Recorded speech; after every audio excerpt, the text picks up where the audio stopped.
most shocking experience of your life. Every babysitter's nightmare. The movie scared me. As far as I can see, that boat belongs here. I don't promise what all I'll do if he steers it away from me.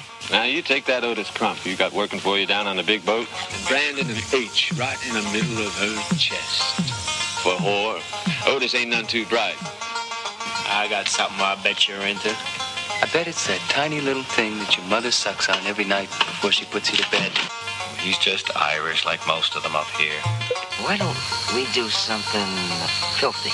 I mean, something really dirty and revolting. Sure am glad you wasn't alive to see them all jumping over that boat like hounds on a bitch. You'd have killed them.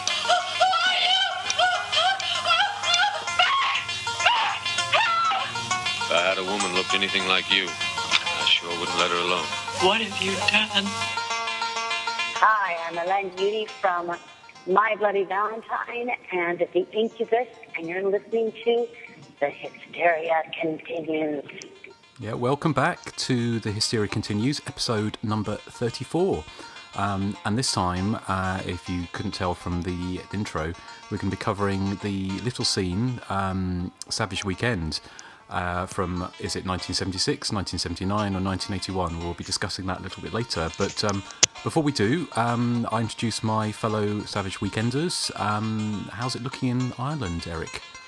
Yeah, it's kind of a savage weekend over here. Well, technically a savage weekend in Ireland is good because savage is a slang term for good over here. Okay. So if you said to me, what was the weekend like? And I said it was savage, I'd be happy. So it wouldn't be kind of being strapped to a buzzsaw and being eviscerated? No, but although it would be like having casual sex on the field. Okay, yeah. Right. With okay, well, it's a bit like a Irish weekend here actually, because it's the wettest day of the year so far. So that's why I was thinking of Ireland, because you have your fair share of rain there, don't you? Oh yeah. Yes, as we often hear. But it feels like we haven't recorded for ages. I can't remember. How long ago did we record? 4 Joseph? weeks, I think. 4 weeks, wow, yeah. How are you doing, Joseph? Savage water? Not savage water, no. We're not that masochistic. Darn. Or sadistic. Don't worry, I'll pick it eventually. Yes, is the rain in Ireland, is it savage water? Oh, I suppose it could be, couldn't it? Yeah. There's certainly a lot of it. A certain percentage is bound to be savage, yes. Okay, yes. Right. And are you having a savage weekend yourself, Nathan? I am. You are, okay. A man of few words. And because the thing is, because this is obviously a transatlantic international podcast, it's the afternoon here in the UK and Ireland, but it's early in the morning in Tennessee, isn't it? Which is kind of... very savage over here right now. Yes. You've not had your caffeine fixes yet? No. No. Okay. Right. Well, like we say, we haven't recorded for about 4 weeks. I think we had a podcast. The Final Terror podcast was out a fortnight ago, so we recorded that in advance. And again, as we're such busy jet setters, we're going to have a slight break after this podcast, but only of an extra week, I think, aren't we, before we do our next podcast, which I think we'll probably announce what that's going to be at the end of the show. So you can, if you're listening along, you can watch along as well. Yes, well, this time we're going to be, it's Erik's pick, Savage Weekends, and Erik's going to be talking a little bit, well, hopefully a lot about the film, but I know we've had some difficulty dredging much up about it, so it's a little bit of an enigma.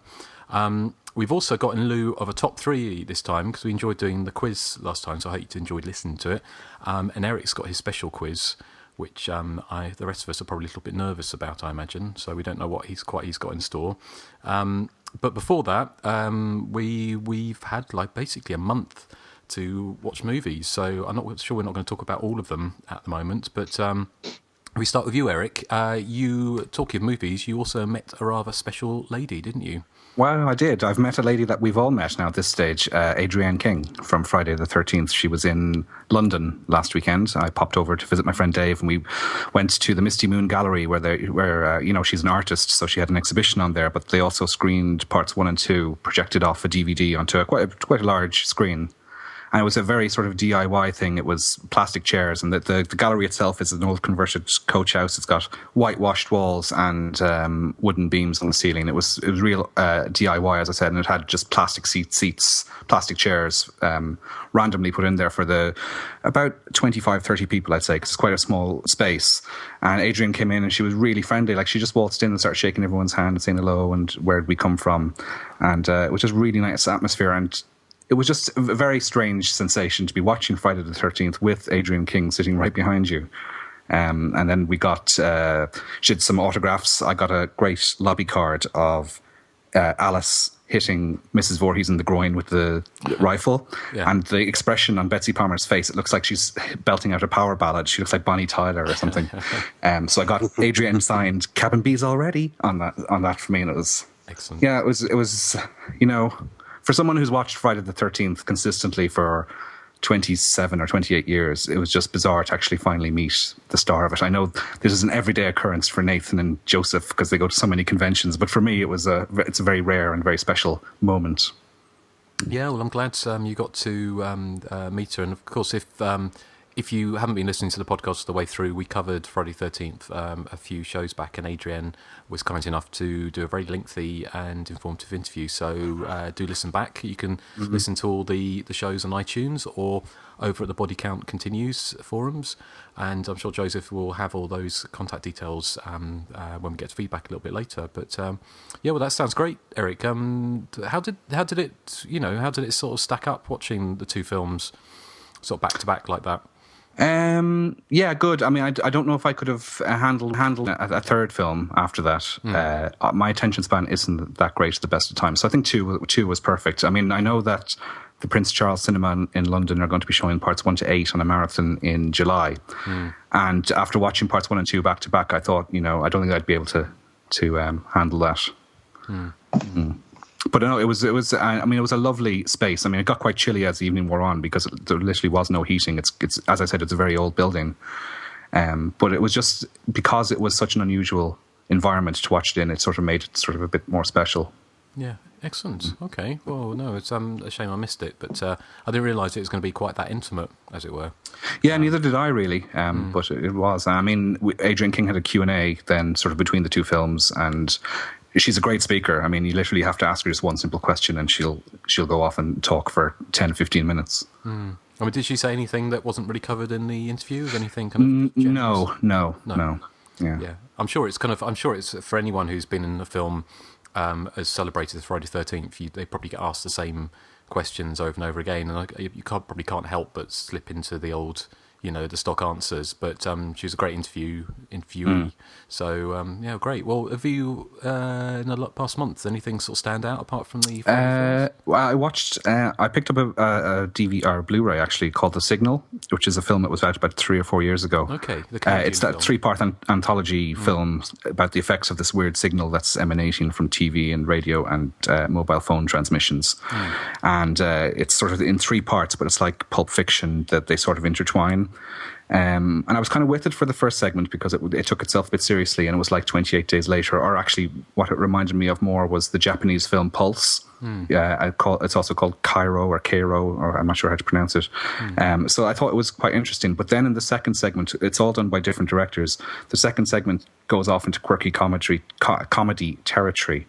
And it reminds me much of the comedy in Cabin Fever, which I found really off-putting, and I think the tonal shift sort of ruined the film The Signal for me. But having said that, I mean, they made it for tuppence, and it does look, pretty darn good for something that was made, so cheaply. And actually, one of the directors went on to make My Super Psycho Sweet 16. So, okay. But I don't know if I could recommend it. I mean, for the first half hour I enjoyed, the rest I didn't enjoy.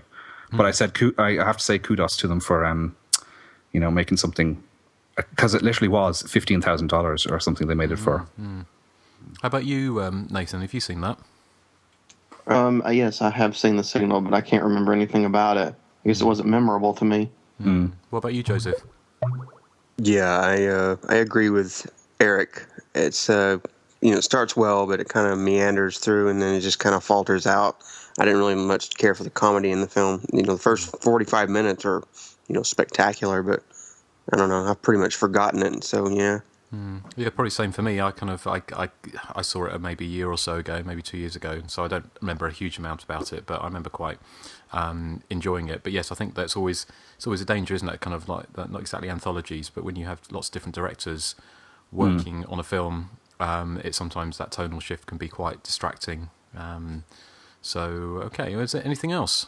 Well, I'll just mention one because I think there's a sequence in this next film that I think you would have liked. It's a Euro horror film called Devil's Kiss. Okay. It's got Sylvia Solar in it. She was in Eyeball, and there's a sequence in it where there's this funky fashion show that you know what 70s fashion was like, Justin. You can remember it. I can remember. Yes.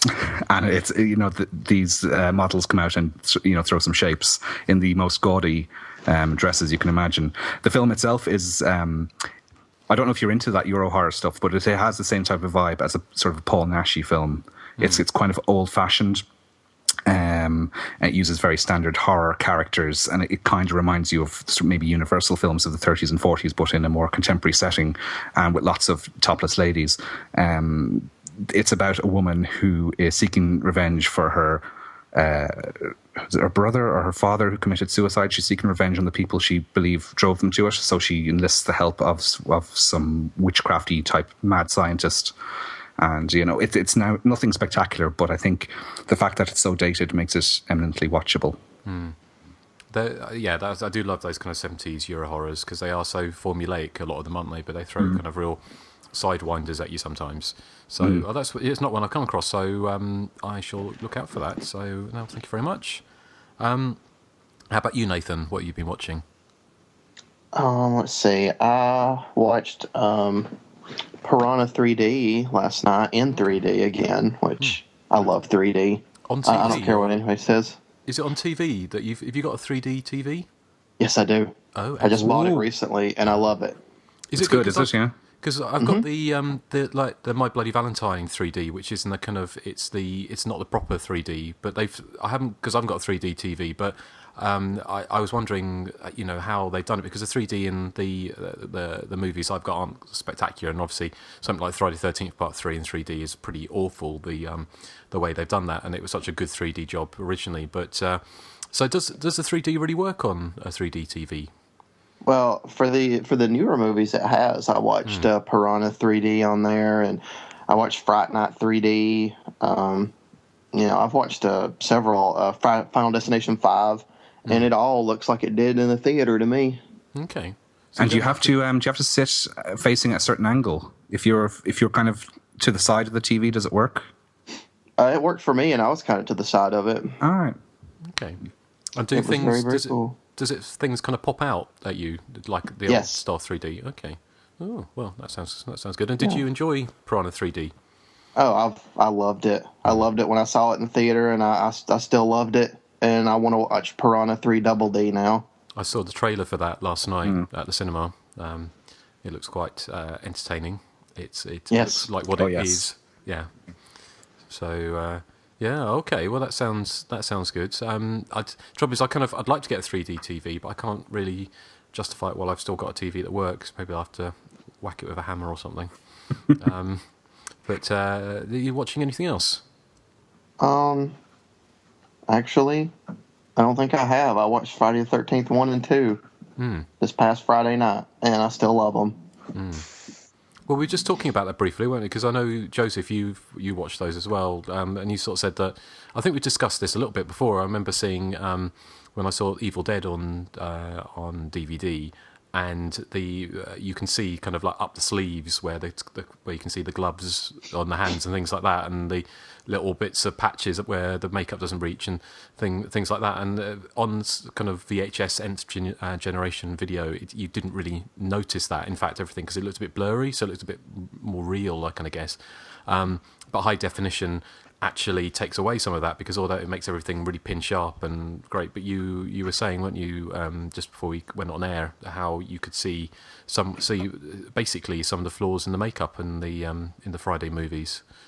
Yes, like when Jack or Annie is killed, their skin tone doesn't really match the latex, the prosthetic, the color in the prosthetic. You can actually see that in this high definition, like 1080p But it's not too distracting overall. But you never really notice it when you're watching it on VHS or even standard DVD. You're just like, well, okay. But finally watching it, on such a sharp resolution, you're like, wow, you can actually notice it now. Mm-hmm. It's really interesting, to say the least. Cool. Okay. Is there anything else you want to say about that, Nathan? Or no? No. Okay. Right. Well, Joseph, have you been watching anything else of interest recently? Yeah. Last night I watched Area 407. Okay. It was formerly known as Tape 407, but the Independent Film Channel released it as Area 407. Basically, it's another found footage movie. Basically, it's like Lost meets Jurassic Park meets Paranormal Activity or something. And I've been really looking forward to it because it's just such a unique idea. It's basically these people are flying from, I guess it's New York to Los Angeles, and the plane crashes into this weird kind of remote area. And then basically they're just stalked by a dinosaur. And it's not really a spoiler. I mean, it's in the trailer and it's on the poster. So, but I think the idea is really great. Unfortunately, the movie was really grating. I mean, I was really sorely disappointed. The characters, they're given rein to kind of ad-lib, and since they're not really following much of a script, you can really tell they're acting, and it's very distracting. And on top of which, they're all very, very annoying and shrill. And the effects turn out to be pretty, Roger Corman-esque. Not really what I was hoping for. Lots of rubber-looking dinosaur tails or dinosaur snouts, and the one shot you do get to see of this dinosaur towards the end of the film is CGI, and really shoddy CGI at that. I don't know. I was really looking forward to it, and I was all hyped to finally watch it last night, and then when it was over, I was like, oh, all that time, and it's such a waste. So I don't know. It's a great idea, just not executed very well. So I can't quite recommend that. Okay. Well, no, it's a shame, isn't it? Because I think crappy CGI, you might expect that for, I don't know, sort of two-headed hippopotamus versus mega turd or whatever. But yeah, you've something like a sci-fi film, man. You expected it for sci-fi on or Debbie Gibson movie or something like that. Yeah. So okay, is there anything else you want to chat about? Yeah, a couple of weeks ago I watched another found footage movie called Evidence. Now, I hadn't really heard anything about this. I was browsing around for information on something. I don't remember what it was, and I read a review of this film, and I was like, well, okay, I'll go check it out. So I did, and for the first 30 to 45 minutes, it's just your standard, Blair Witch knockoff. 4 teens, they go into the woods. This guy, he's obviously he's got a camera, and he's taking his best friend camping, his girlfriend and this other girl, and he wants to make like a documentary because this guy had never been camping before. It's a flimsy excuse to have a camera, but what have you. Mm-hmm. So he's like, yeah, I'm going to document your first camping trip. So they go in the woods and they do everything that they did in the Blair Witch. They kind of bicker back and forth. They're fairly likable. For the first 45 minutes until they hear noises and they get shrill, as you do in these movies. And so you're watching this and you're like, okay, it's just another Blair Witch film. But then I won't spoil it. It takes one of the most bizarre, outlandish, weird, totally strange turns I've ever seen in any movie. And I'm sitting there watching this movie and I'm like, wow, a minute ago this was the Blair Witch Project, and now I'm like, what the fuck is going on? And it's not very didactic. It doesn't go into much explanation as to what's happening on screen. You're watching all these weird images and things happening, and you're like, okay, is this what's going on? Or, okay, I think I got what's going on now. It doesn't give you much room for explanation. You just kind of have to piece it together yourself. But it's so, wild and thrilling and outlandish. I was like totally taken aback by the whole movie. When it was over, I was like, wow, that was just so unique. I've never seen anything like that. And so if you're tired of found footage films, or if you just don't like them at all, I would definitely recommend this one because it's out there and it's really It's really unusual. I'd say give it a watch. I mean, you might be pleasantly surprised. Okay. Did you see it, Nathan? No. No. Okay. Oh, no, it's one to look out for. So, okay. Well, thank you for that, Joseph. Sounds interesting. Just quickly, a few films I've seen. I saw The Devil was one I watched the other night, which is a Korean serial killer thriller, quite a controversial film. Have any of you seen that? No, not yet. It's in my instant queue for Netflix, but I haven't seen it yet. Is that Straps? Yeah, it's Stripes. Stripes, yeah, I know it is Stripes, but yeah, I saw The Devil. It was from, I think it's a couple of years old now, but it's not really a slasher movie by any stretch, but it's kind of a serial killer thriller, and it's kind of Korean film. It's kind of one of the most violent films I've seen in a long while. But in a nutshell, it's there's a kind of serial killer who's more like I imagine a real serial killer would be, quite pathetic man who's just kind of going completely off the rails, and basically he kills. Kidnaps and dismembers and kills this pregnant woman who happens to be the fiancée of a special ops, government special ops a man, and this man basically goes after him, and he keeps capturing the serial killer and torturing him, and then letting him go, and he tracks him through. I won't go into how he does it, but basically he knows exactly where he is, so he keeps on capturing him, torturing him some more, and then letting him go, and he just basically is doing this kind of cat and mouse thing where the killer becomes the hunted type of thing, and then of course the whole thing is basically about this man who's kind of like the monster hunter becoming a monster himself. So yeah, it's a good film. It's very long. Felt like about 3 hours long, and it is incredibly violent. Which isn't a bad thing, obviously, but it actually the way it's done is quite sort of realistic, but not. But there's kind of weird. I think it's kind of an Asian thing, perhaps, kind of like the way that they handle some of these things sometimes. But there's little kind of bits of humour in, like for instance, where they find a severed head in the river, and there's loads of press trying to take photos of this severed head, and the person carrying it puts in a box and then trips, and the severed head rolls out in front of the press and rolls along the ground, and it's just done in a kind of like bizarre, kind of quirky, kind of humorous type of way. But that was one I saw. Another film which is slightly more kind of slasher-esque, although it really, again, isn't really a slasher movie, is A Lonely Place to Die, which is the kind of the newish kind of British backwards horror movie, which is kind of thriller, which stars Melissa George, who was in Triangle, and of course Home and Away many years ago.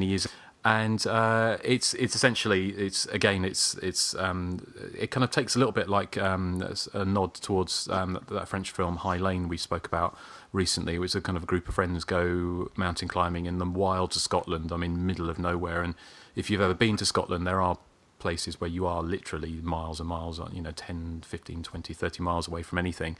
And they basically they discover a little girl who's been kidnapped and held underground, and they release her, and then of course they're chased by the kidnappers, and they try and get away, and they're being sort of picked off one by one by the kidnappers chasing them, and they're trying to get to a small town, and it's quite twisty or turny, and it's pretty good for the first 2/3 of it, and then it just gets a bit silly towards the end. How about you guys? Who've seen it?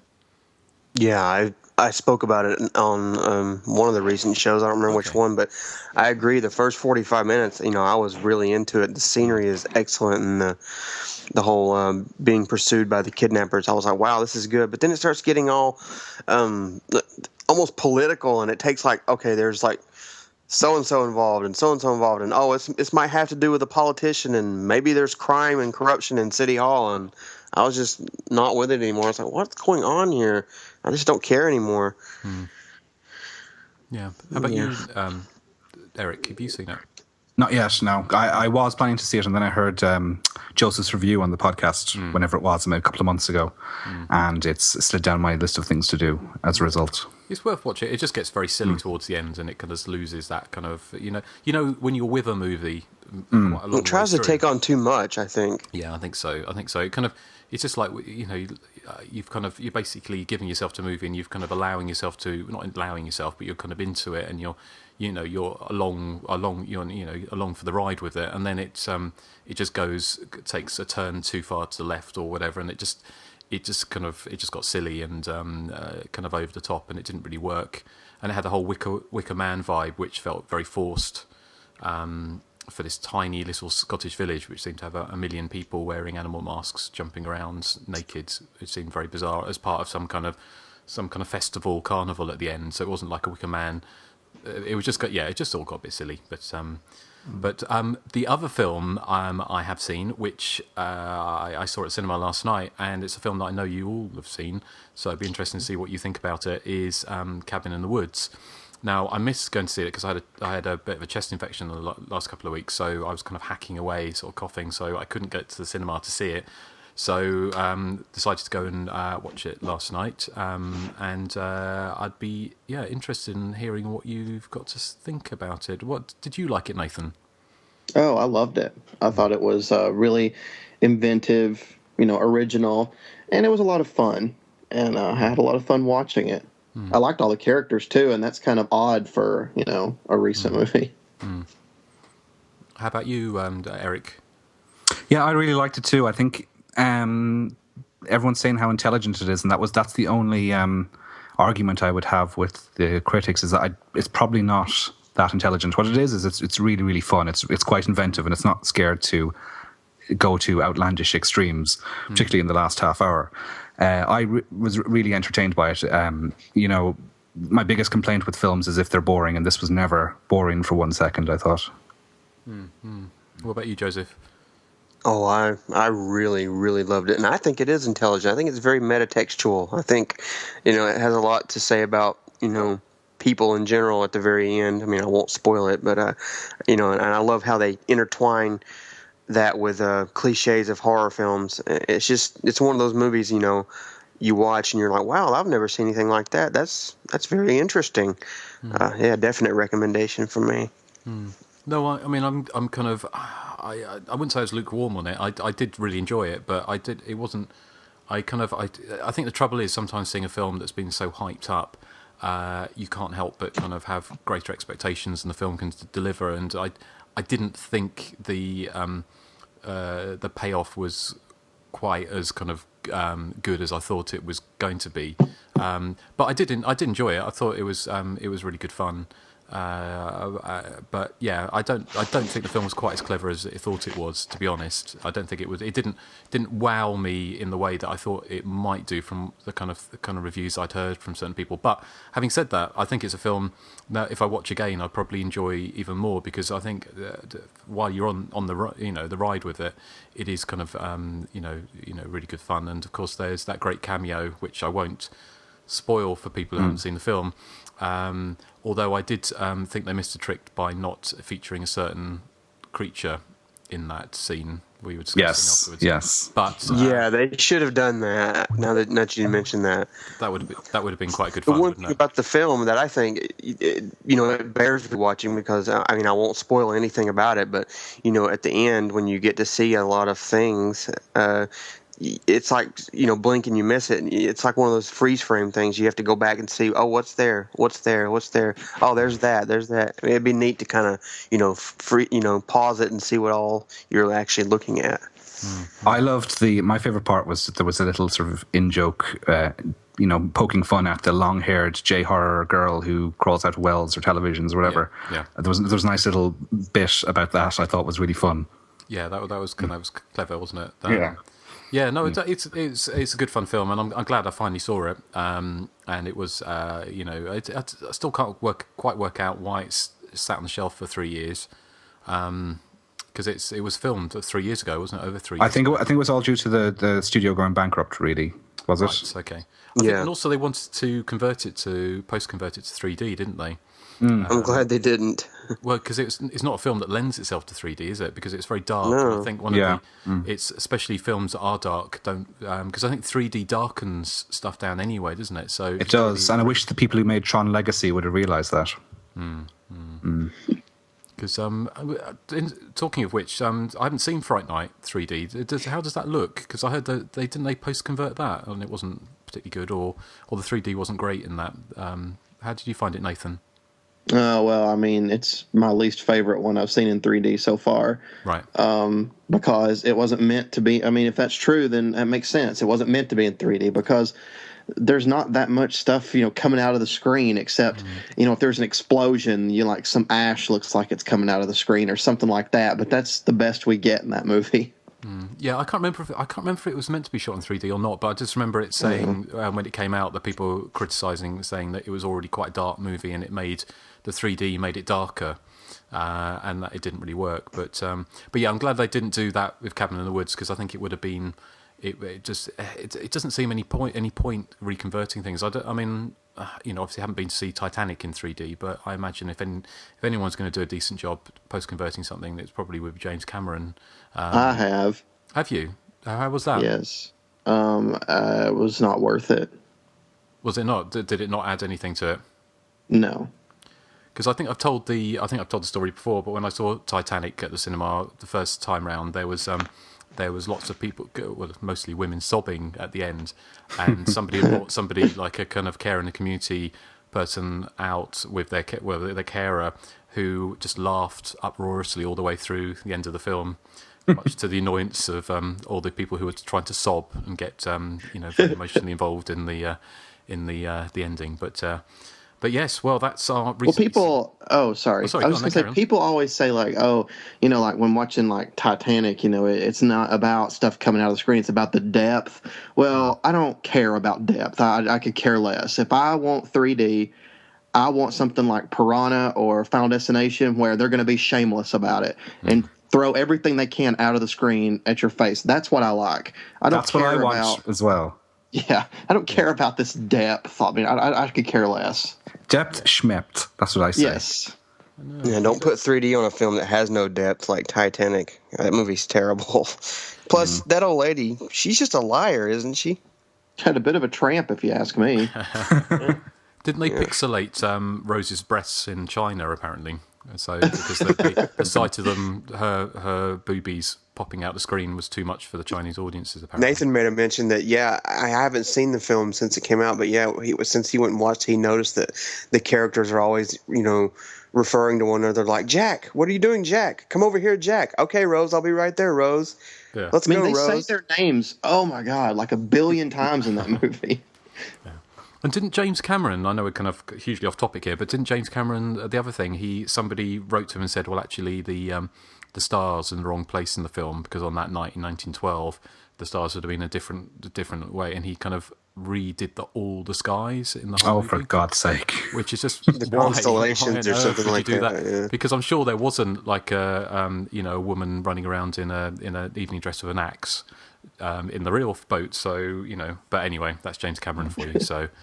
So yes, well, that was our recently seen. So from found footage to Titanic and breasts, 3D breasts. So I think it's probably time, maybe. Do we think, Erik, shall we get on to your special quiz? My special quiz, and for the first round, I'm going to need a very special song, Justin. Oh. I'm going to need a blast of that cat. Blast of that cat, though. Here we go. Okay, the reason I wanted the cat was because the first round of the quiz is called the Big Number 2 Observation Round. All the questions are relating to Slasher Sequel Part 2s. And I have decided, Justin, that you were going first, okay? Oh, thank you. Okay. Okay, so you're... Cameron will probably thank you for that, by the way, Erik. Oh, yes. Sorry, I was still thinking... had the cat on. I was still thinking of James Cameron, and I was like, oh! Cameron Harry, he'll thank you for that. Yeah. Well, I just wanted any excuse to get that jingle back. Justin, for 1 point. Okay. Can you tell me what the Elrods were watching on television at the start of Halloween 2? Oh. What was on? Yes, let me think about this. Was it... Do you want mayonnaise on your sandwich? Was it Thing from Another Planet, The Thing? Oh, no, I'm afraid not. Was it not? That was in the first one, wasn't it? Can we guess? Oh, no, I know what it was. It was Night of the Living Dead. It is. I'll let you away with that. That's Night of the Living Dead. That is correct, Justin. That's 1 point to you. Okay, next up is Nathan. Nathan, this actually might suit you because you've watched the film this week, but can you give me the name of the lodge in Friday the 13th Part 2? The lodge, Camp Crystal Lake Lodge. No, it has another name. They don't actually say it in the film, but you can see the signpost on the side of the house. I don't understand you guys. I always get the hard questions. Everybody else gets the easy ones. Yeah.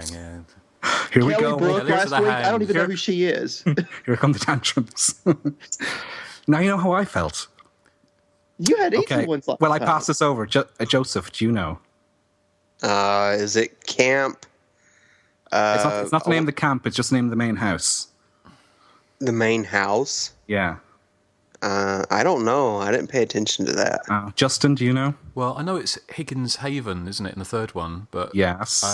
But it's not that in the second one. I don't know. Okay, well, the name of the house is Packanack Lodge. Okay. Oh. Nice. You see, this is why it pays to be observant in the big number 2 observation round. Exactly. Yes. Joseph, your question.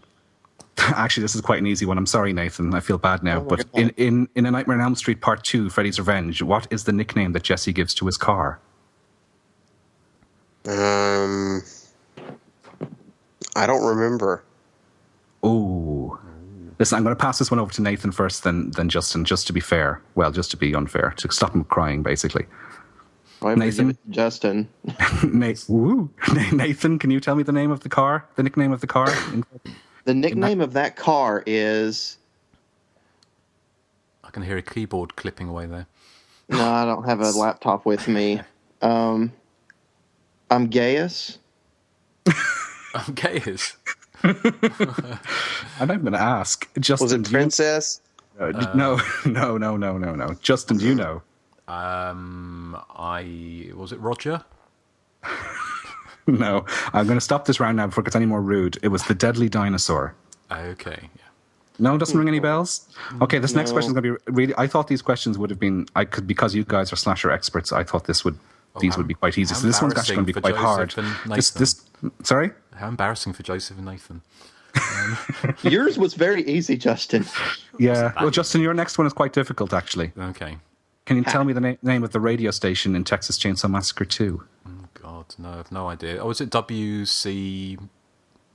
WC, that's a toilet. I don't know. I know that WC one. 1-2, fuck you. I don't know. What was it? Okay, Nathan is next to guess. This is Stretch. That's the name of the DJ. It's the station. Oh, damn. Yeah. Joseph, you said you know. Is it KBBQ? No, it's KOKLA, apparently. Oh. K-Okla, like Oklahoma. Oh. But it's set in Texas. I don't know. She covers the Oklahoma area, too. Okay, Nathan, your question is, what was the original subtitle to 1989's The Stepfather Part 2? Make Room for Daddy? Yes. 1 point for Nathan. Well done. Yay. Well done. Make Room for Daddy, a phrase Justin often uses on a Saturday night. Joseph. It's a pot calling the kettle black, Eric, I'm sure. Okay, Joseph, your question is, which, what I would consider a very famous UK actress ends up as a victim of Chucky in Child's Play Part 2? I know. Is it Jenny Agutter? That is correct. Yeah. So at the end of the big number 2 observation round, which is round 1, you all have 1 point each. Yay. Okay. Oh, yay. On to round 2. It's Name That Tune. So, Justin, if you could play music clip number 1, please. Yes. Okay. This is for you to guess, by the way, Justin. Yeah. Okay.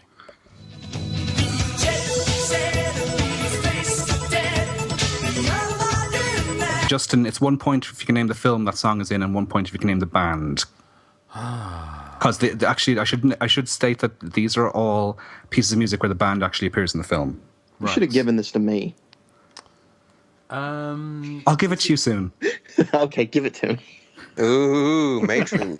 It's not House on Sorority Row, is it? It is House on Sorority Row. Well done. Can you name the band? For a bonus point. It was something Doctors, wasn't it?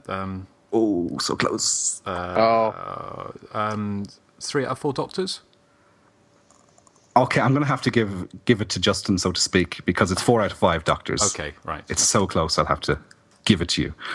I'll have to think of a different phrase because it just sounds a bit rude. Well, it's your catchphrase, isn't it? Where's Kenneth Williams when we need him? This is getting... Well, I know. Well... Yeah. Matron, please, I'm not that kind of doctor. Oh, yes. All the Okay, classics. Nathan, this is you've played music clip number 2, Justin. This is for you, Nathan. Okay.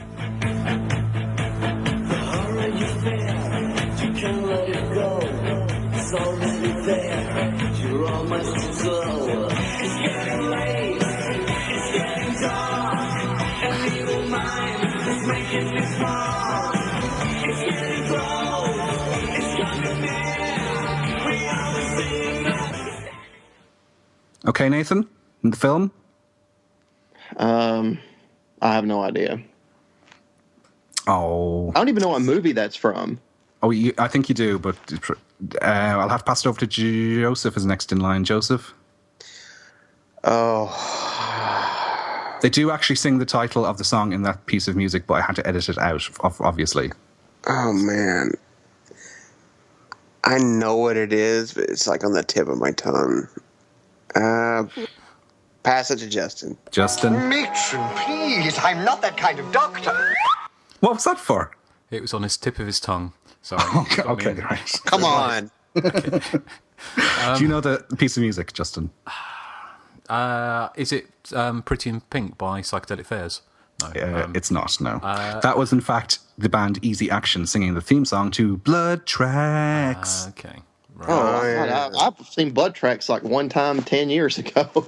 Oh, sorry. Okay, Joseph, you're next. This is your music clip.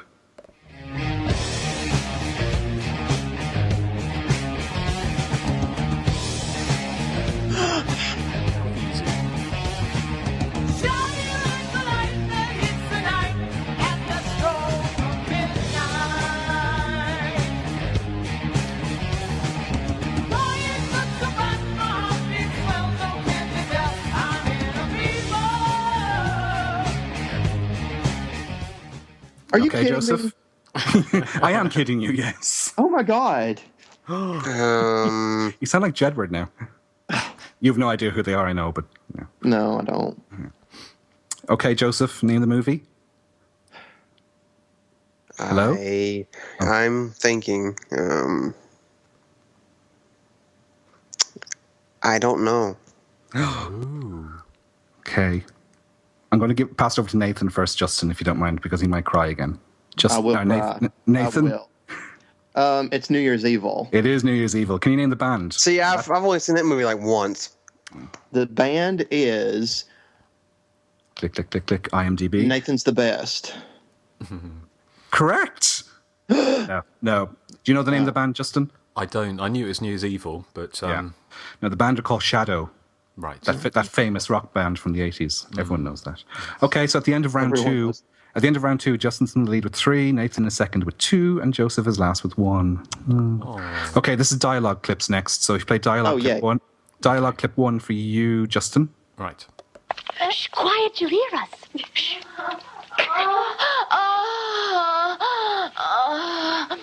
I can't believe it. She really did pick up a guy. Oh, Ralph, give it to me. Harder. Oh, love me. Tear off my clothes. Tear them off.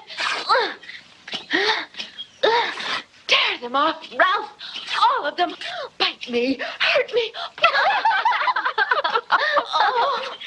How can you just look at me like that and laugh at me? You're satisfied, I suppose, that Ralph couldn't come. It wasn't my fault. I bet he's never even made it with the girl, the phony Spanish lover. I'll get my revenge, you'll see. Okay, Justin. Come on. Can you name the movie? Well, it sounds like it should be from Bloody Moon, but I'm not sure if it is.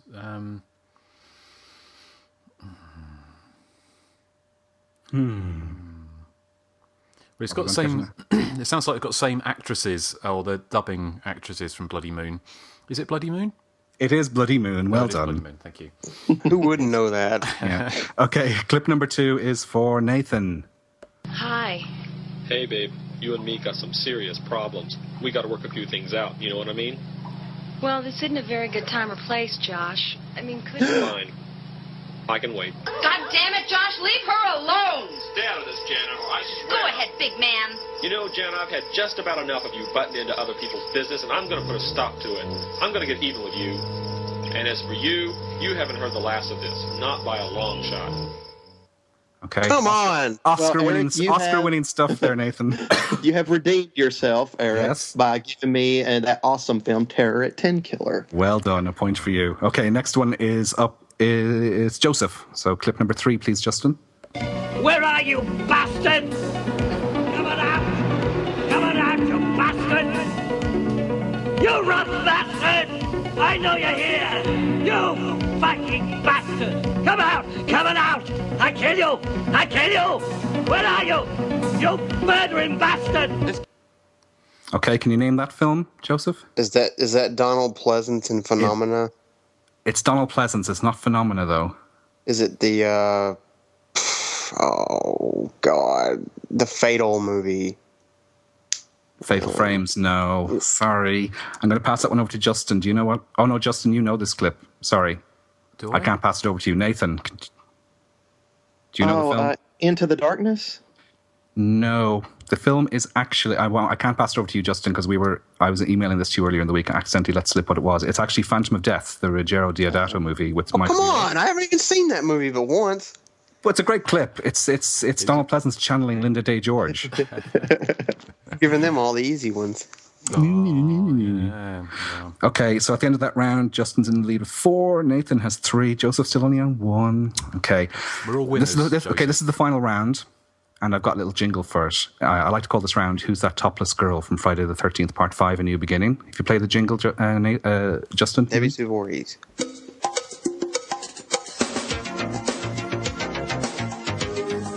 Topless. From Friday the 13th, Part 5: A New Beginning. Topless. From Friday the 13th, Part 5: A New Beginning. Wow.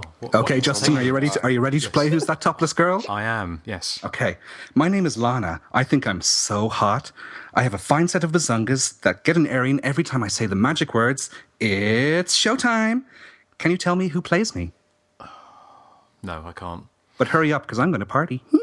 No, I don't know who. I can't remember who the actress is. Okay, I'm passing that one over to Nathan. Rebecca Sharkey? Indeed, it is Rebecca Sharkey. A point for Nathan. Okay, there's Rebecca a bonus. Wood Sharkey. Yes, but I'm allowing it because it's Nathan. He'll cry. Thanks. Yeah. Justin, there's a bonus question attached to it. Rebecca Wood Sharkey also appeared in the 1985 film Mask, starring Cher and Erik Stoltz, which also featured another Friday the 13th alumnus. Can you tell me who it was? He plays Erik Stoltz's best friend in the film. Oh. I know this one. No, Yeah. is it not Russell Todd, was it? No. Good guess, but no. No, I don't. Next, I'll pass this one to Joseph. Lawrence Monason. It is Lawrence Monason who played Ted. Is it Ted is his name? Teddy Bear, yeah, in Part 4, final chapter. Part 4. Okay, a point for you there. He played Ben in Mask. He played who in Mask? Ben. Oh, you knew it as well, yeah? Mm-hmm. Well done. Okay, so who's up next? It's Nathan. This is your topless girl. I too get my Norks out, although on this occasion they're much smaller than Lana's. My name is Robin, and I mock the poor boy with the stutter who requests that I make love to him. Who plays me? Wait a minute, I'm getting mixed up here. A guy with a stutter? Come on. You don't know this? Oh, I'm trying to remember who has a stutter. No, the guy it's not the guy I'm looking for with the stutter, it's the girl that he comes on to. Robin is looking for? Doesn't Elizabeth Catan play Robin? This is Part 5. Oh, Part 5. Okay, wait a minute. Juliette Cummins. Sorry. Juliette Cummins, well done. I think Elizabeth plays her in Part 7, so I got thrown. Yes, there's actually 2 Robins, yeah. Okay.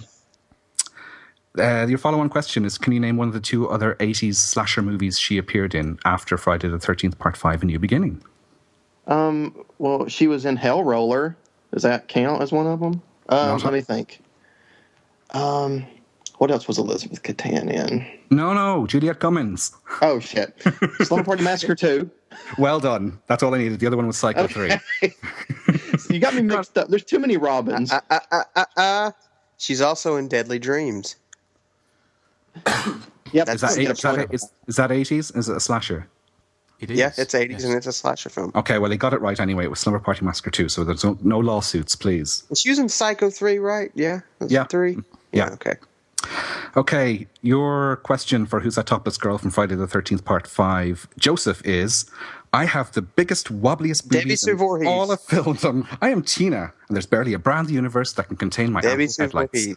Okay, Debbie Sue Voorhees. 1 point for you there, Can Joseph. Erik get the question out? Yeah. No. And she also appeared in 2 sort of semi-slashers in the 80s. Can you name either? Can I name either? No, I don't remember her in anything else. Okay, Justin, can you remember any Debbie Sue Voorhees semi-slasher movies from the 80s? Friday the 13th Part 5 and breasts aren't my specialist subject, as you know, Erik, so no, I can't, I'm afraid. Nathan? No. Okay, well, you could have had Appointment with Fear, which was it Mustafa Akkad produced that? Or else Innocent Prey, starring PJ Souls. She's in that as well. I didn't know she was in that. Yeah. So at the end of that, in first place, it's Nathan Johnson. Oh, my bitching paid off. It's 6 points. Second is Justin with 4, and last is Joseph with 3. Oh. This is where you throw your tantrum, Joseph. I'm not a baby like Nathan, so. Yeah, but this baby beat you, so obviously I am superior. Yeah. Whatever gets you through the day, buddy boy. Yeah. What gets me through the day is pounding you into the mud. Wow. Yeah. Well, no, thank you, Erik, for starting World War III with this. But that was good fun. I enjoyed that. I hope you enjoyed listening to that at home. And we might do some more sort of quizzes in the future, perhaps. Who's That Topless Girl from Friday the 13th, Part 4? Well, yes, we could do. But who's that bearded Irishman in me? Hysteria news? Right. Okay. Well, that was Erik's quiz, and yes, so that was Erik's quiz. But Erik, you also are featuring this week's feature presentation, aren't you? Which we will get to in a minute. So, shall I play the trailer and then you'll take it away? Okay. Here's the trailer for Savage Weekend. There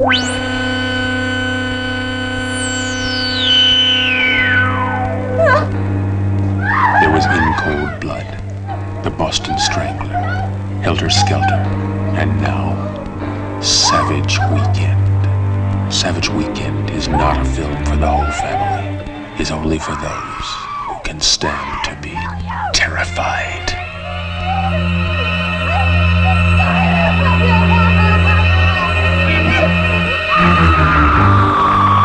Savage Weekend. If I had a woman looked anything like you, I sure wouldn't let her alone. Not since Hitchcock's Psycho has a motion picture held such thrill, such suspense, such hair-raising terror. And why? Because the horrors of Savage Weekend could happen to anyone in this audience. Hey, Ryan, I thought they didn't allow no bathing suits in here. Savage Weekend. You see that?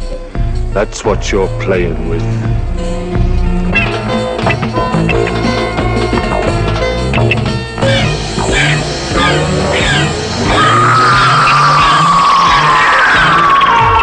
Savage Weekend is the story of a chain of mysterious murders, brutal murders, carried out by someone behind a bloody mask.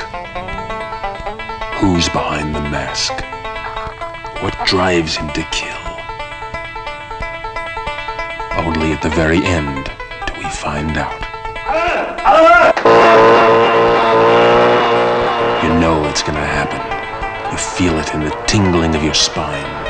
But when is it gonna happen? How? And to whom? Savage Weekend.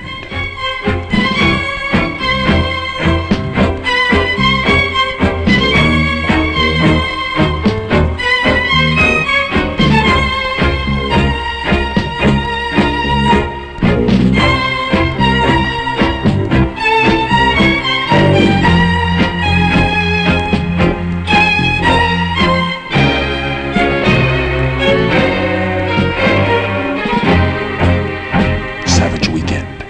shocker of the year.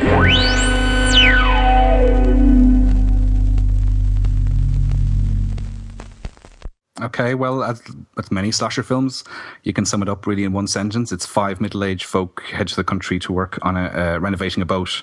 They meet some standoffish country folk, and they all end up falling foul of a masked killer. It opens with that banjo theme song that we could hear on the trailer and at the start of the podcast, which might evoke images of Deliverance in your head, but it doesn't really go down that avenue. The opening scene has a woman running in her nightdress through some sort of swampy woodland type area, which for me evoked images or reminiscences of Torso, the famous scene in that where the woman is stalked through the woods with the masked killer.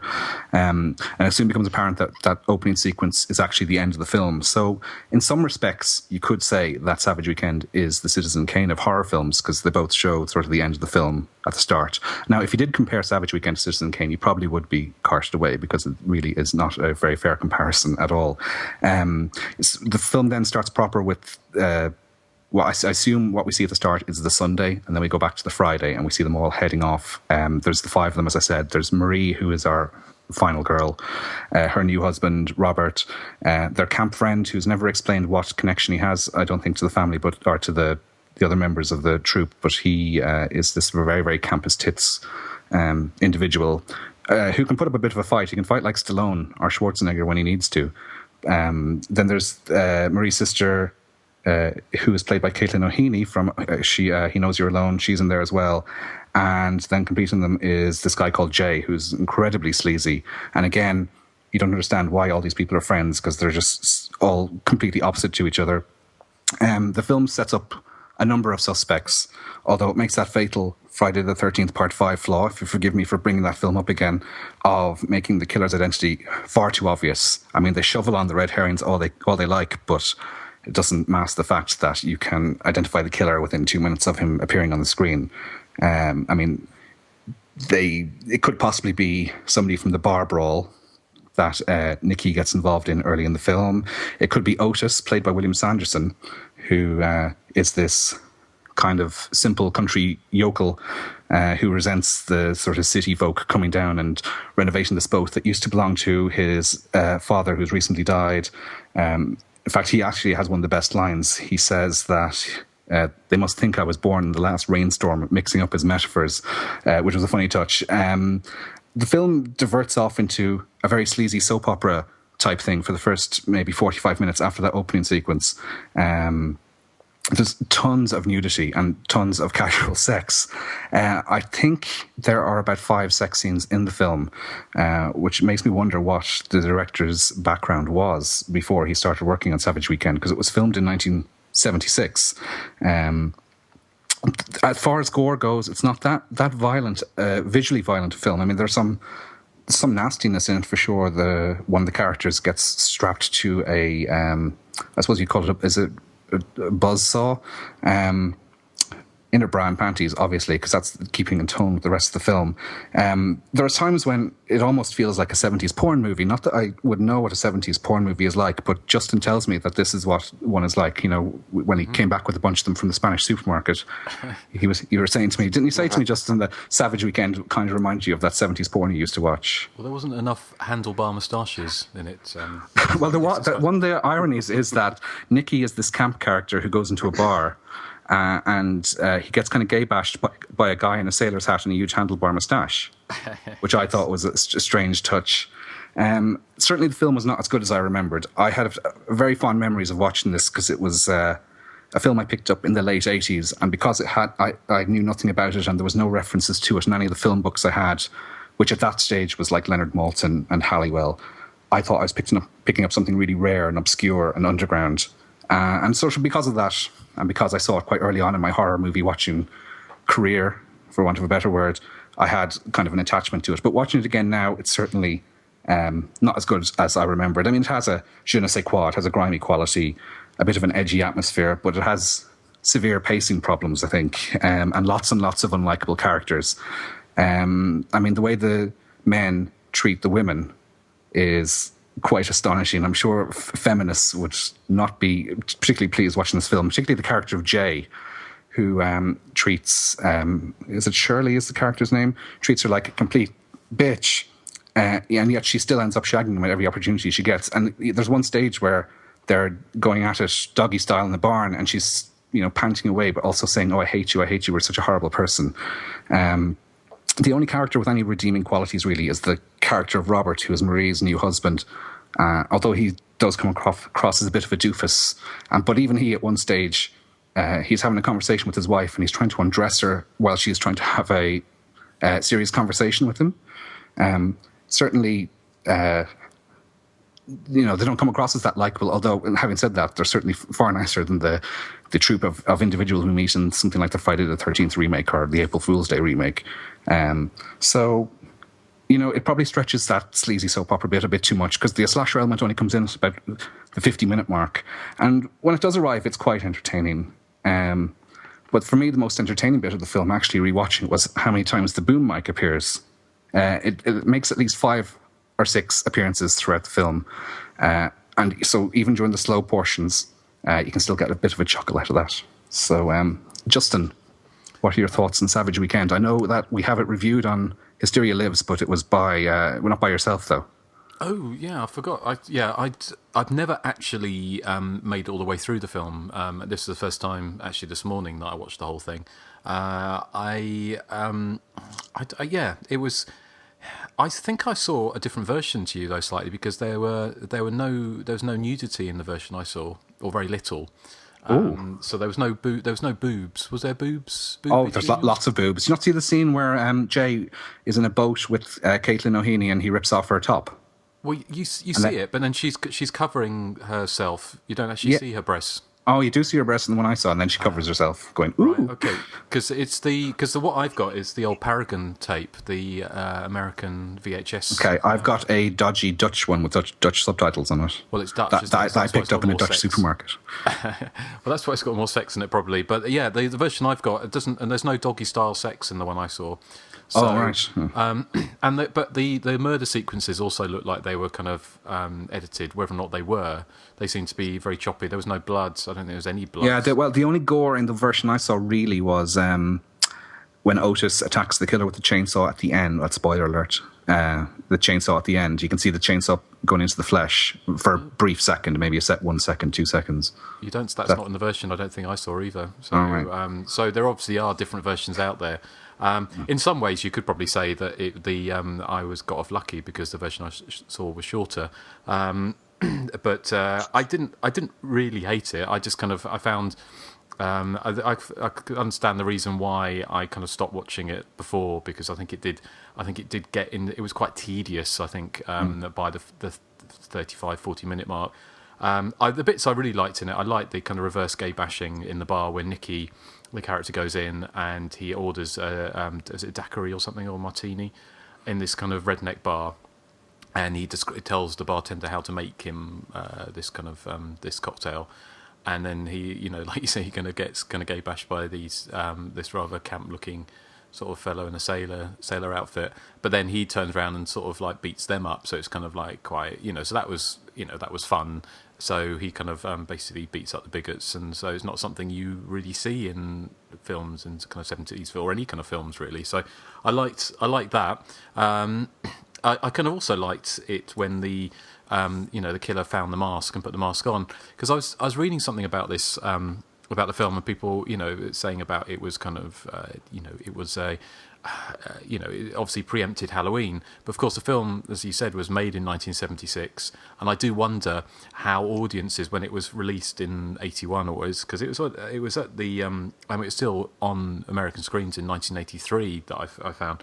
It was kind of like Caitlin O'Heaney's wearing this kind of very Laura Ashley kind of dress, isn't she, at that dinner party? And it couldn't have been from any other era than like the mid-70s. The film was made, so it was already seemed very kind of long in the tooth by the time the slasher movie boom came around.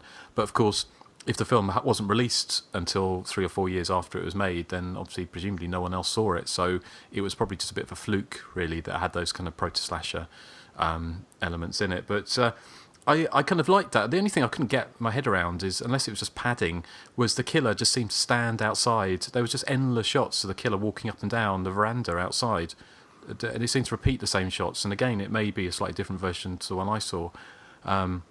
The one you've seen, sorry. It would just seem to be the same shot over and over and over again. The killer walking up and down outside, looking through the window, and not very much happening.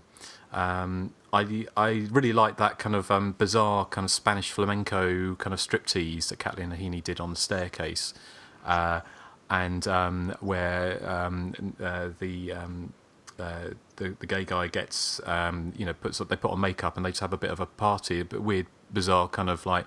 I'm sure everyone's had those kind of nights, haven't they, where they've kind of been in bra and panties on top of the stairs, in high heels, putting their legs up every weekend. Yeah. Every weekend, of course.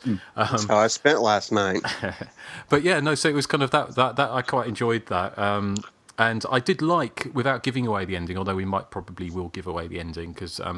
To help us talk about it, I like the way that you kind of thought at the beginning of the movie, like you say with the whole Citizen Kane sort of nod in some ways, that it was you think you know who the killer is at the beginning of the movie because you see someone holding a chainsaw and seemingly chasing somebody, but at the end of the movie you realise it's just the way that it's been cut.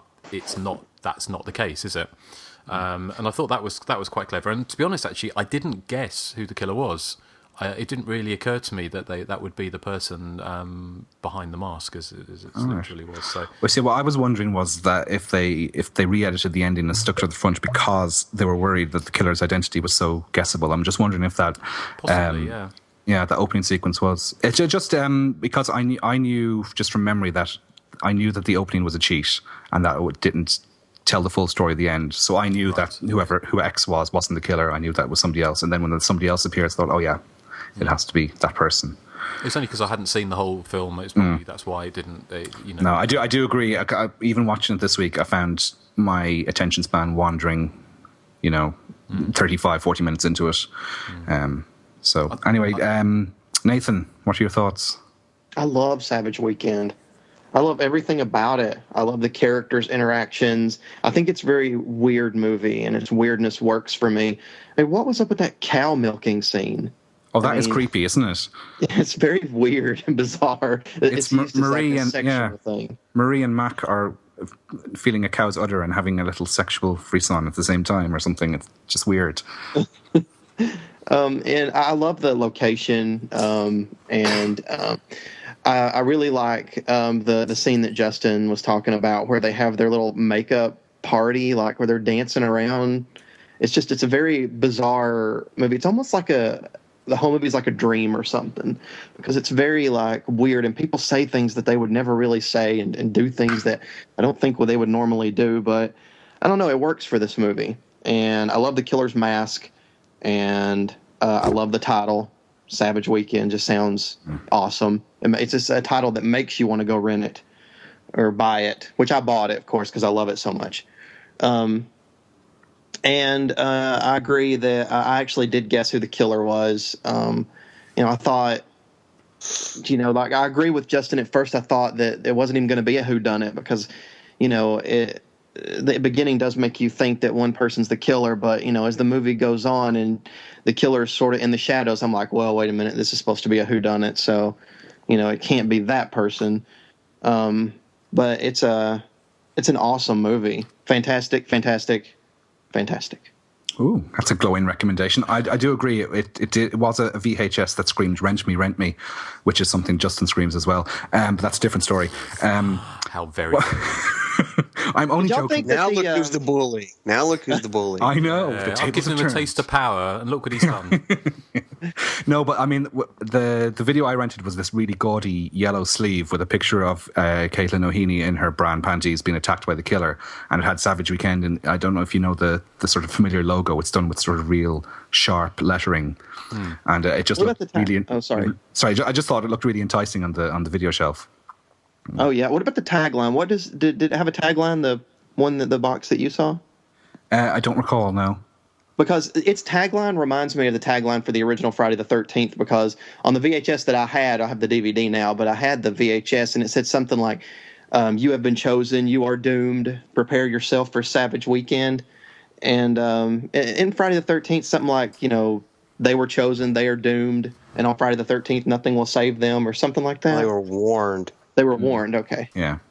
But the taglines seem very similar to me. Well, I think I've just got it here, actually. It's the Paragon tape, which it says, you have been chosen, you're doomed, prepare yourself for Savage Weekend. But I think the tape I've got the copyright date is 1982. So it probably was, done it. And also it kind of, the tape I've got has got the picture on it. It's got somebody holding a scythe, but in a skull mask and robes. Like Class Reunion Massacre, then. Exactly. Is it? Yeah, exactly like that. So yeah. What country is that Paragon released from? Is that the States? It's States. Yeah, it's NTSC. Yeah, because it was Hakushin, or whatever you pronounce it in the UK. That was the one with the gaudy yellow sleeve that drew me in. Yeah. Anyway, Joseph, what are your thoughts on Savage Weekend? As glowing as Nathan's? Well, to be honest with you, I watched it last night and I really don't remember much about it. I don't really care for it. It's really tedious. Like Nathan said, the one thing that really stands out is that weird cow milking scene where she just keeps like caressing the cow's udder, and I'm like, what the hell is she doing? And I watched the Danish copy. It symbolizes his penis. Yeah, well, I watched the Danish copy, like you did. It had the subtitles, and it did have all the gratuitous sex and violence in it. But I don't know. I just didn't care about anyone. Everyone looked the same. Everyone all looked, kind of grimy. And, normally, I like that kind of thing. But I found my attention just kind of waning. And I was like, well, I want this to be over with so I can watch something else. And I don't really have anything else to say about it. I mean, it's totally forgettable. I thought the boobies would keep your attention. No, I mean, these people are so, unattractive. I couldn't get into it. I've pretty much forgotten it already, and I watched it yesterday, so I don't really have much else to say about it, so that's it. Okay, well, I can give you, we only have very sort of scant behind-the-scenes information on this, because I was in touch with Caitlin O'Heaney, but she's in the middle of moving house, so she didn't really get back to me on any of the questions I had regarding the film. Hold on. I do have one thing to say. Since Nathan already stole my cow udder scene, I'm going to mention that the mask looks like the thing from Friday the 13th, too, where he's scared. Oh. It does, doesn't it? Yeah. Even trade out. Yeah. Because I mentioned that on Friday night, and I was like, "Oh crap, I forgot to say it." and from the back, when you're looking at the killer from the back, it looks like possibly the Shape in maybe part 4. Yeah, it sort of does, doesn't it? Yeah. The wild kind of fright mask looking hair. Yeah. Savage Weekend inspiring all these classics. It needs to get its props. Well, it was filmed in 1976, as we said, and it was originally called Killer Behind the Mask, and also known as the Upstate Murders. The BBFC, which is the British Board of Film Classification, they actually classified it in October of 1978, which makes me wonder about its actual release date. I know some sources say 1979, and on the Hysteria Lives website, it's filed under 1979. But as far as I could see, it didn't get released theatrically here until 1981. I actually posted a newspaper advert on the Hysteria Continues Facebook site, where it was on a double bill over here with Norman J. Warren's Terror, and that was in March of 1981. It was actually released uncut, apparently, which was 83 minutes long, and again resubmitted in 2006 for a DVD release over here, again uncut. But as far as I can tell from reviews, the DVD is quite shoddy, and it's a very dark, grotty VHS transfer. Apparently the video release that I originally saw on Hakushin was cut by 7 minutes, which I find hard to believe. But then now that when you're describing it there, Justin, it makes it more believable, because if they cut out all the gratuitous sex, that probably would amount to 7 minutes, because it does go on quite a lot. The film was directed by David Paulson. Now, he went on to make another slasher film in 1980 called Schizoid, which I haven't seen, but you were mentioning it on Facebook today, Justin. It's a Klaus Kinski film with also Donna Wilkes is in there. Yeah. A film I haven't seen apart from the trailer, but it looks quite good, I thought.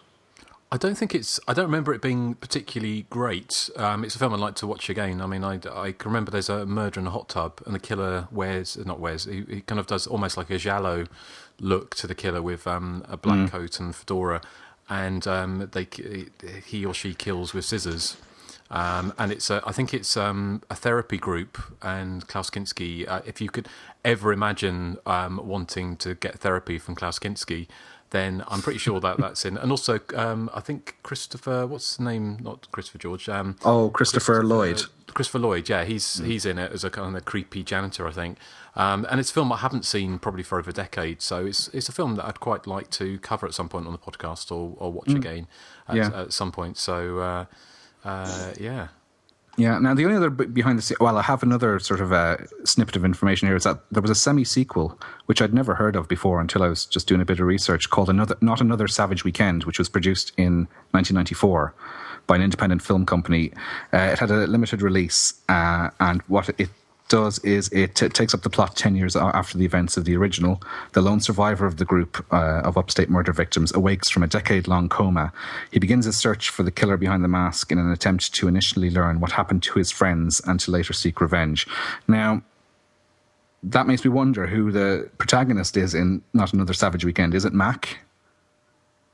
Because they aren't his friends. I mean, if somebody said to me the lone survivor of Savage Weekend, my initial instinct would be for Marie, who is the woman. Yes. Yeah. Yeah, she was the last one standing, right? Yeah. Now, there is Mac and, well, this is the spoiler territory now, but Mac and Otis also survive. But to say they go on a quest to find out what happened to his friends, I mean, they weren't his friends, for starters. But anyway, that's not Another Savage Weekend. It's this 1994 sequel, but I don't have any intention of ever seeking it out. I've never heard of it. Yeah. No, I found some information. Well, not information the same as you, and I tried to. It didn't even appear to be on IMDb that I could see. Yeah. So, and I think it's just a short, wasn't it? It's just probably a fan film. It probably is. I'd say. Yeah. Yeah. But just talking about. Sorry. I was just going to say, did you dig up any? The rest of the information I have is just about some of the actors who appeared in the film and what they did subsequently. But if you have any other background, Justin? Only a very, very small bit. I mean, the one thing I was going to say, I forgot to mention, which I thought was quite funny, and the film didn't really explore it, but it almost struck me as almost like a European art film in some ways, because you've got Marie, who is full of existential dread, isn't she? You know, she bangs on about how I can't feel joy, I can't feel love, all I can feel is fear, and things like that. And then it had that kind of almost like it was a really strange mixture between almost like art film, horror film, and sex film. It was kind of very strange. But the one thing I did notice on IMDb, it said that the film had 2 directors. And I don't really know what the story is behind that, but it's David Paulson, I think, is the main director, but it also has someone else down. So what exactly happened, I don't, I've no idea. But it feels like a film that could very well have been shot by 2 different people, and it has that slightly schizophrenic feel as a film like Curtains has a little bit, but this even more so. And but the only other information I've got is obviously it was picked up by the Golan Globus Canon. It was another one of the Canon fodder, and eventually released to American screens in between 1980 and 83, and it just seemed to be filler, really, that kind of packed out double bills. But a couple of bits I found from Variety, which bizarrely, although it kind of fits with what Canon were doing, is that it was obviously, as you say, it was lensed as The Killer Behind the Mask in 1976. But it said post-production was shot in New York State, but post-production was done in Israel. Now, what exactly that meant, I don't know, but I imagine. All I can guess, and it's difficult to put these all together, but it sounds as if the film wasn't actually finished properly when it was shot, and which is part of the reason why it didn't really get released, and then got picked up by Canon, and of course Golan Globus. I mean, they were 2 Israeli businessmen, weren't they? Or one of them was, at least. And obviously, a film like X-Ray, another Canon film, was filmed in Tel Aviv, I think, or partly in Tel Aviv. So the film was tinkered with in Israel before it was exported back to the States. The funny thing is, I mean, whether or not it's a real review, I don't know, but Variety describes it as a poorly made terror film. and it says things like it doesn't cut together very well. It makes a rough going, some minimal suspense in the final reel. But then, bizarrely, on the back of the Paragon tape, it has a review from someone called Mel Tobias from Variety, and it says, makes Texas Chainsaw Massacre look like kids' stuff. Do you have the guts to find out who's behind the ghoulish mask? Savage Weekend, the darker and primitive side of nature, the shocker of the 1980s, says Variety. So where that review actually came from, because everything else I've seen wasn't particularly flattering, I don't know.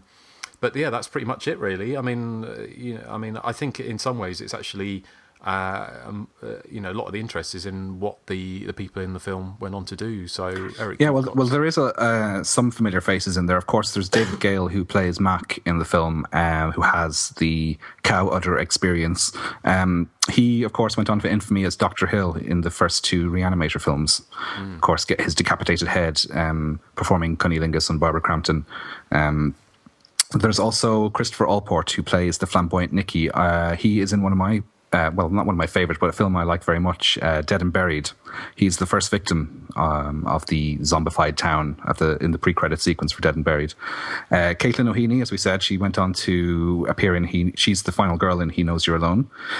She's also in another one of my favourite action shows from the 80s, Tales of the Gold Monkey. I don't know if anyone remembers that, with Bruce Boxleitner. No, just me. I don't remember it. I don't remember anything about it, but yeah. A neighbour of Joseph and Nathan's is in here. It's William Sanderson. He's from Memphis, which is just down the road from you, isn't it? It's about 200 miles. Yeah, just down the road from you. So anyway, he could, yeah. A year after Savage Weekend was filmed, he appeared in the notorious video nasty Fight for Your Life, which where he plays a sadistic and very racist thug who has the tables turned on him by his hostages.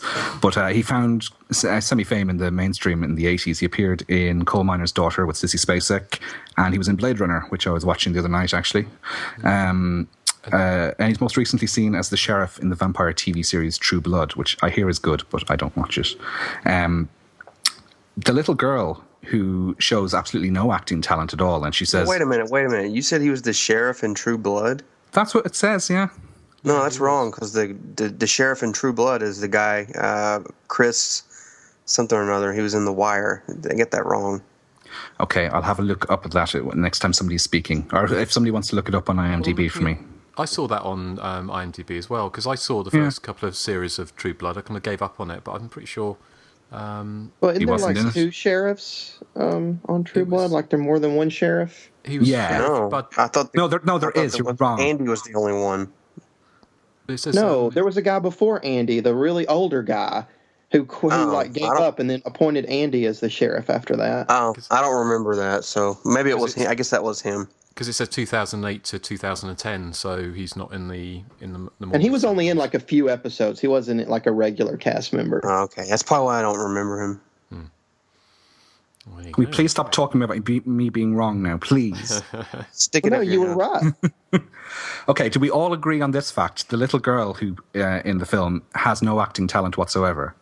Oh, but she's young. The movie scared me. She'll grow into it. She's Josh from Terror at 10 Killer. No, she's certainly not. Yeah. Hey, babe, she's actually played by Yancy Butler, which is always a name I think is a typo. She went on... She looked like she was heading for fame in the mid-90s because she was in a few action films that I saw in the cinema, like Drop Zone and Hard Target. And then she was in the scary Bunny Boiler movie, The X, which I think she's disappeared kind of into direct-to-DVD and TV oblivion now. She reminds me a bit of... That's her, isn't it? Yeah. Yeah, she reminds me a bit of Denise Richards, who was another... Like an older version of Denise Richards. Yeah. But I'm always intrigued by the name Yancy. It's like Nancy, but not quite. She's a Yancy boy. Yeah. Erik, you're a Yancy boy? Yeah. And that is all I have on Savage Weekend, I'm afraid. Again, as Justin was saying, it's an enigma.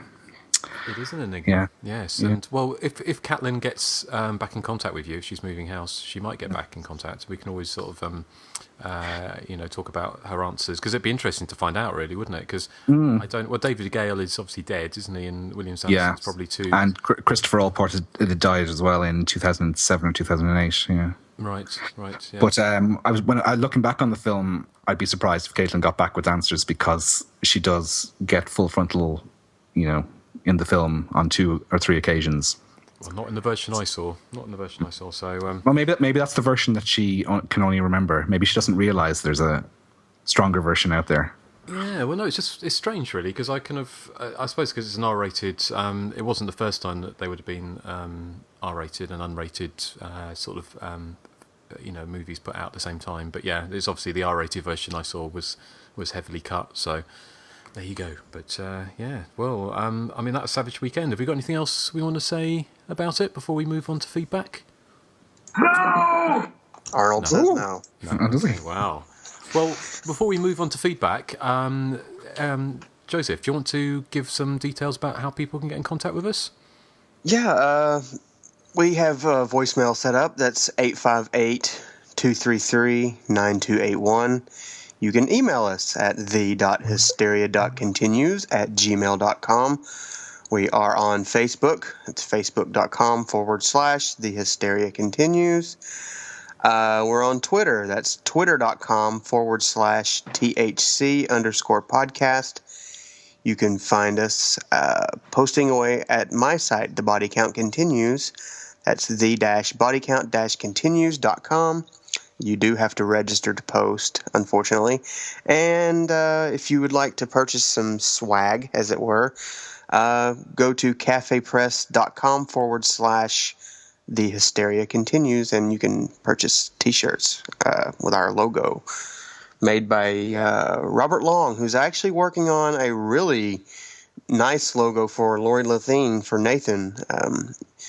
If you can look him up on Facebook, you can see some of his work. It's really incredible. Mm. Excellent. Well, no, thank you, Joseph. We'll come back with feedback after this. Hi, this is Russell Todd from Chopping Mall, He Knows You're Alone, and Friday the 13th Part 2, and you're listening to The Hysteria Continues. All right, we're back. We're going to get into some feedback now. This is from our good friend, Tosca Top Socks. He writes in, says, oh, yeah, yay.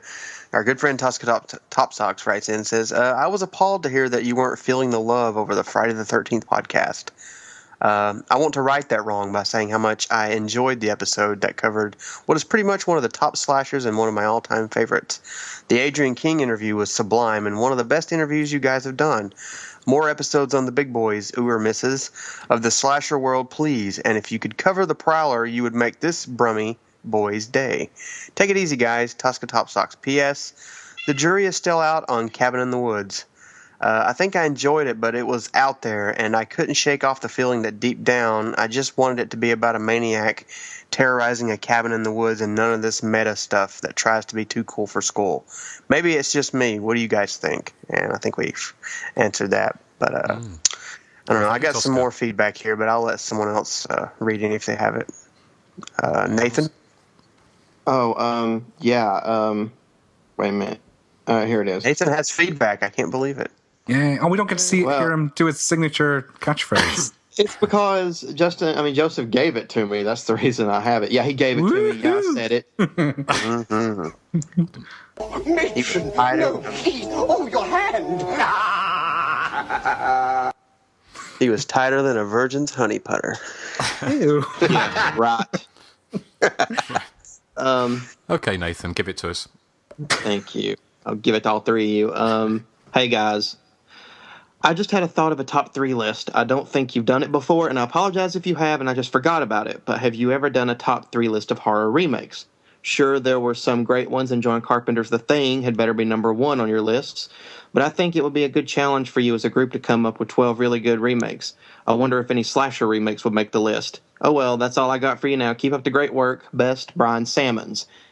Yeah, I could have some slasher remakes on my list. I'm trying to think of ones that might make a top 3. Yeah, I can think of a couple. Me too. Well, The Thing and The Fly. The Fly's not a slasher. Slasher ones. Slasher. Okay, well, I don't know. I don't think we could do a top 12 Black Christmas, remakes, could we? Oh, yeah. Yeah. Did he say good or better than the original? He just said good. Okay. It's a top 3 list of best horror remakes. That's all he wrote. He said horror or slasher? He said horror. Oh, well. God, it's like being in a senior home, Joseph. Come on. We've done best horror remake? I don't think we've done remakes, no. But would we find 12? I mean, we'd all want The Thing and The Fly in there, probably. I'm not me. Ooh. No, I love The Thing, and I think The Fly is really good, but The Fly wouldn't make my top 3. Well, we could do top 3, but like the first number 3 is, or no, actually our number 2 is the worst horror remake. So we do a good one for 3 and a good one for 1. Very clever. Oh, that is clever. Oh, thank you. You got anything else, Nathan? Pretty face. Oh yeah, I got something else. Hello guys, I've just recently discovered your podcast, and I'm very much enjoying it. Nothing would give me greater pleasure than having you read this email in your next episode. I have listened several times to the Friday the 13th podcast and enjoyed it more each time. Adrian King is a delight and so kind, and your comments on the movie and the series as a whole were very interesting. Let's see. He asked a couple of questions, but I'm going to save that till I finish reading it. Also, you guys mentioned genital mutilation a lot throughout the show. Would you consider routine neonatal male circumcision to be genital mutilation? Yes. You guys yes. I don't understand. All these big words. It's over my head here. Is he saying if you're circumcised, that's genital mutilation? Yes. Yes. Oh, okay. All right. Well, I don't think... Okay, whatever. If you guys have a suggestion, I would very much enjoy hearing a Halloween show in the same style that you did Friday the 13th. Maybe you could do an interview with the legendary Tom Atkins, and that's from Brett Roberts. I don't know if I could seal it mutilation because that would mean my parents had a doctor mutilate me. That's kind of scary. Yes. They did. I don't want to be mutilated. Oh, well. It's too late. Don't you remember that episode of Seinfeld where Kramer didn't want someone mutilated? Oh, yeah. I do remember that. There you go. Okay. So his questions are, why is Part 7 held in such reverence by its fans, or by so many fans? I think of the first 9 movies, this is easily the worst.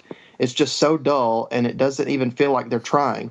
Laura Park Lincoln, who I admit to being a fan of her from Knots Landing, adds absolutely nothing and is really quite ridiculously awful as the psychic main character. It also doesn't help that all the gore was hacked by the MPAA, yet fans continue to love it. Could you guys explain why? And I feel so dirty just reading that because Part 7 I adore. Oh, you see, I don't. I would agree with the emailer. You actually think it's worse than Part 9? No, I don't. I think it's not worse than Part 9. It's not worse than Part 8, but it is not a great movie, I don't think. Well, see, a few years ago, I might have agreed with him, but I've come to love Part 7, and especially after meeting Laura Park Lincoln and then seeing it on a big screen in Baltimore, I had a newfound appreciation for the film. So, I mean, I don't think it's the bee's knees like a lot of people do, but I think it's an effective entry in the series. No, I really like Part 7. Oh, sorry, go ahead, Justin. No, as I say, I've kind of a newfound affection for Part 7. I kind of I think Jason looks probably one of his best from the later movies in it, and also I really like the bitchy. I like the characters in Part 7. I think they're quite good fun. Oh, I love Melissa, the bitchy girl. Oh yeah, she's great. Yeah, she's so evil. Yeah. Okay, he asked one more question. I don't know if you guys will have an answer for this yet. You might want to think about it. But who was your favorite character to see be killed off in a Friday the 13th film? Ooh. Anybody that you like? See, Friday the 13th for me is most of them all have characters I like. So most of them, I don't want to see anybody die. The only one I could think of is maybe Joey from Part 5 because his death sets off one of the most entertaining sequels of all time. And if he hadn't died, then it probably wouldn't have happened. And he's so obnoxious. He's so obnoxious. If somebody put that chocolate boy? Yeah. I was just thinking, putting chocolate on white sheets, he deserves to die. You can have half, but I need half for later. Oh, he's your friend as well, of course, Joseph, yeah. Yes. We have a checkered history, which I will not go into, but I've told that story 1,000,000 times. Yeah. But it's one of those things. You could read it both ways, couldn't you? It's kind of like it's a person you liked who got killed, or somebody you liked seen killed, and then of course it could be who had the most spectacular death scene. It's a good idea for when we finally tackle Friday the 13th Part 2. Maybe we could do a top 3 death scenes or something from Friday the 13th. Yeah, no, that sounds good. Well, it's something I think we'll come back to on that one. Have a think about it. All right.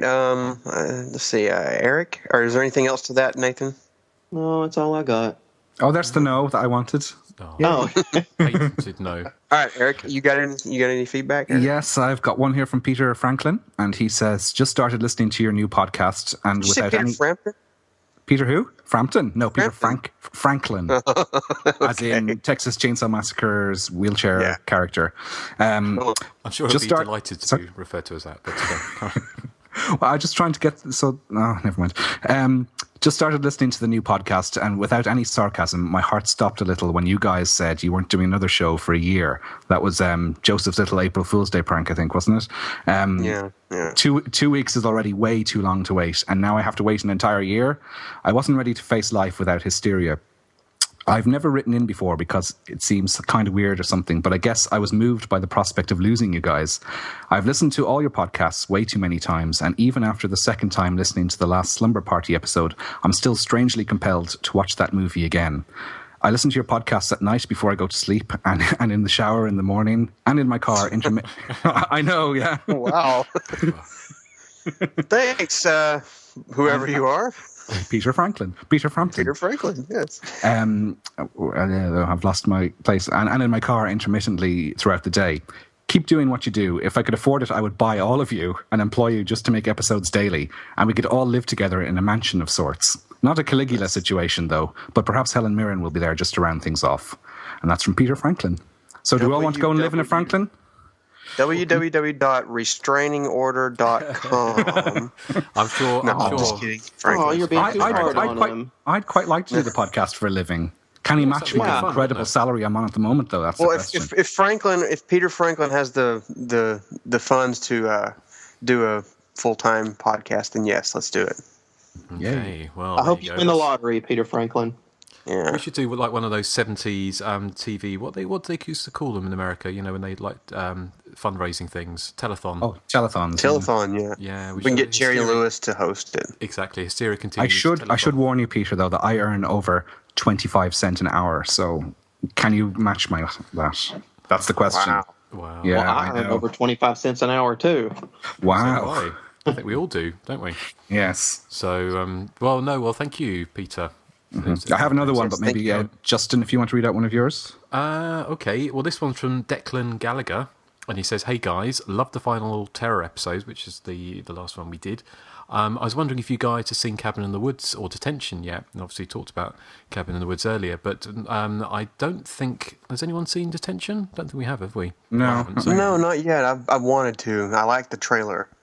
Well, Declan's got this funny story about he's seen it, and he says, "I'm not sure if Detention has come out in UK or Louisiana, but Cabin in the Woods is probably the best movie I've seen all year. While it's not a slasher movie per se, it does have quite a few slasher trappings, teens being picked off in an isolated location, copious boob shots, etc. It's the best meta-horror flick I've ever seen, and it makes Scream look like an amateur hour on the open mic night. It's a must-see for fans of the genre. Detention was slightly disappointing. I would have liked more slasher action because that's where the movie excelled, I thought. Now, the real reason I'm saying this, though, is because when I went to see Detention, I saw it in downtown San Francisco. John Waters was in the audience with who I presume to be his boyfriend. It was me and my girlfriend and two other people, and then John Waters sitting a few rows in front of us. Suffice to say, it was pretty exciting. Whatever compelled him to see this, I'm totally unsure, but he seemed to enjoy it somewhat. He laughed out loud a few times, but after it ended, I heard him remark, "Well, maybe we should have seen Titanic again." So that was Declan Gallagher. So it's very cool to see a slasher movie in with John Waters in attendance, even if he's just in the audience. So I presume that means Detention is getting a regional rollout. Because is it out in the States? Do you know? Not yet. I think it comes out in June on DVD. I think.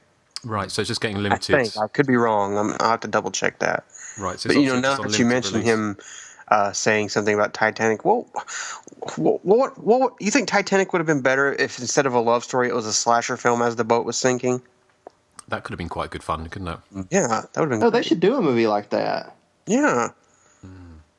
Well, I always thought there's kind of isn't it the Hitchcock movie, isn't it, Lifeboat, where they're kind of in a lifeboat. I've not actually seen it, but I just always thought that'd be quite good if you had, a very short kind of film, I imagine, but if you had a murder on the lifeboat, and a bit like Murder in the Dark, everything goes dark and then someone plops into the water or something, I don't know. But, well, that's what the what Devil did with elevators last year or the year before. I still haven't seen Devil, so don't. Really Oh, you haven't seen Devil? No, it's on good. my Love Film Oh, queue, it's actually really good. I really enjoyed that.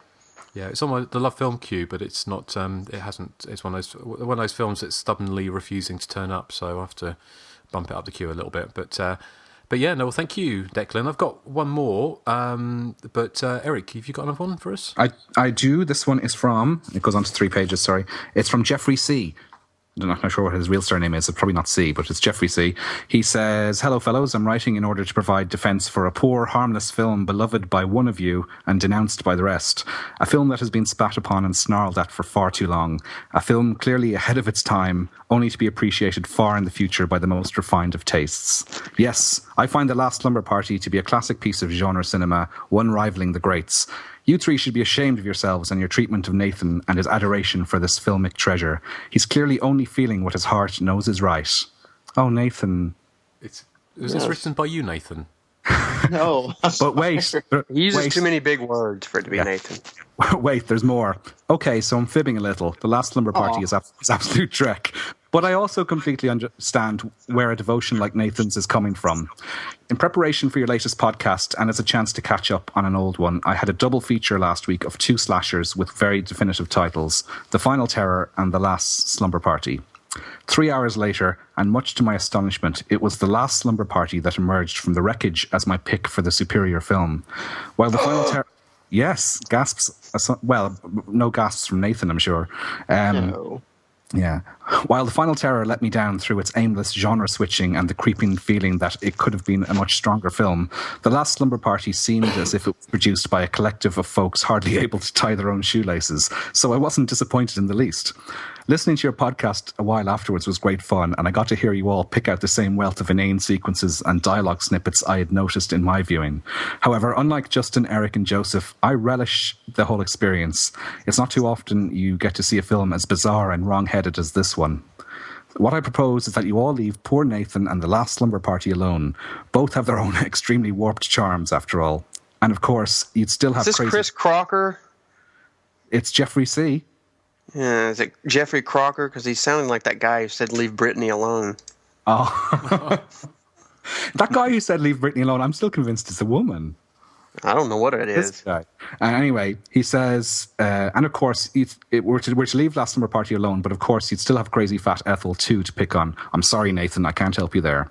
And then he finishes up by saying, bring on Terror at 10 Killer, which I'm sure Nathan is going to inflict on us any day. Yes, I am. I am going to. So thank you very much for that, Jeffrey C. I like that he said all that about The Last Slumber Party because it reminded me to all you people out there who are fans of The Last Slumber Party, all 8 of you. I got a written interview with the actress who played the nurse in the movie, and I sent it to Justin. So hopefully at some point Justin can put that on his site. Yes, well, I will be. I've got a couple of days off later in the week, and I'm hoping to get round to finally updating Hysteria Continues, because I say Hysteria Lives, sorry, and I've got an interview with the cinematographer of Final Terror as well, which I want to add to the site. So I'll try and put those both up at the weekend. So I've got one more. Has anyone else got anything? Or? I got a few more, but you go ahead. Okay, it's quite a lengthy one. But ooh, missus. Okay, hi fellas. I haven't written in for a while, but wanted to congratulate you again on a spate of great shows. Of course, the one that really got me going was the Friday 13th podcast, which came at just the right time. I've been on the Friday 13th tier recently. I bought the soundtracks from 1 through to 6 from La La Land Records, which I presume is the one you've got, Erik, isn't it? The one that I bought off eBay that never arrived and took me 3 months to get a refund for. Oh no, really? Sore point, yes. Oh dear. Okay. Right. Well, sorry to hear you got sore points, but okay. This won't help, Erik. So just don't listen to this bit. He says. Okay. He goes on to say, a must-have, by the way, for any Friday 13th fan. Through part 5 and 6 won't get much of a listen. Much like the movies themselves, the music for those is almost too jaunty and not sonically dark enough for me. I've also been rewatching the films and trolling eBay for the series movie posters I don't already own. It happens every couple of years for me. I just get a Jones for everything Friday, so appreciate your take on the film and the glorious interview with Adrienne King. It was great to hear that her career has taken off in a different, unexpected ways and that she's re-embraced her Friday past. So yeah, sorry if that was painful for you to listen to, Eric. There's more to It come, was, but I'm sure Baby Jesus helped you through your painful times. He did. Baby Jesus helped me even before I bought it off eBay.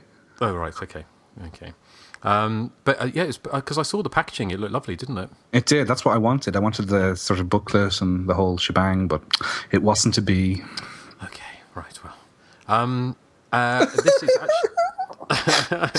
I know, what a tearjerker. I like Eric's crying. What a tearjerker. This is appropriate for you, Eric. Yeah. Stop whining.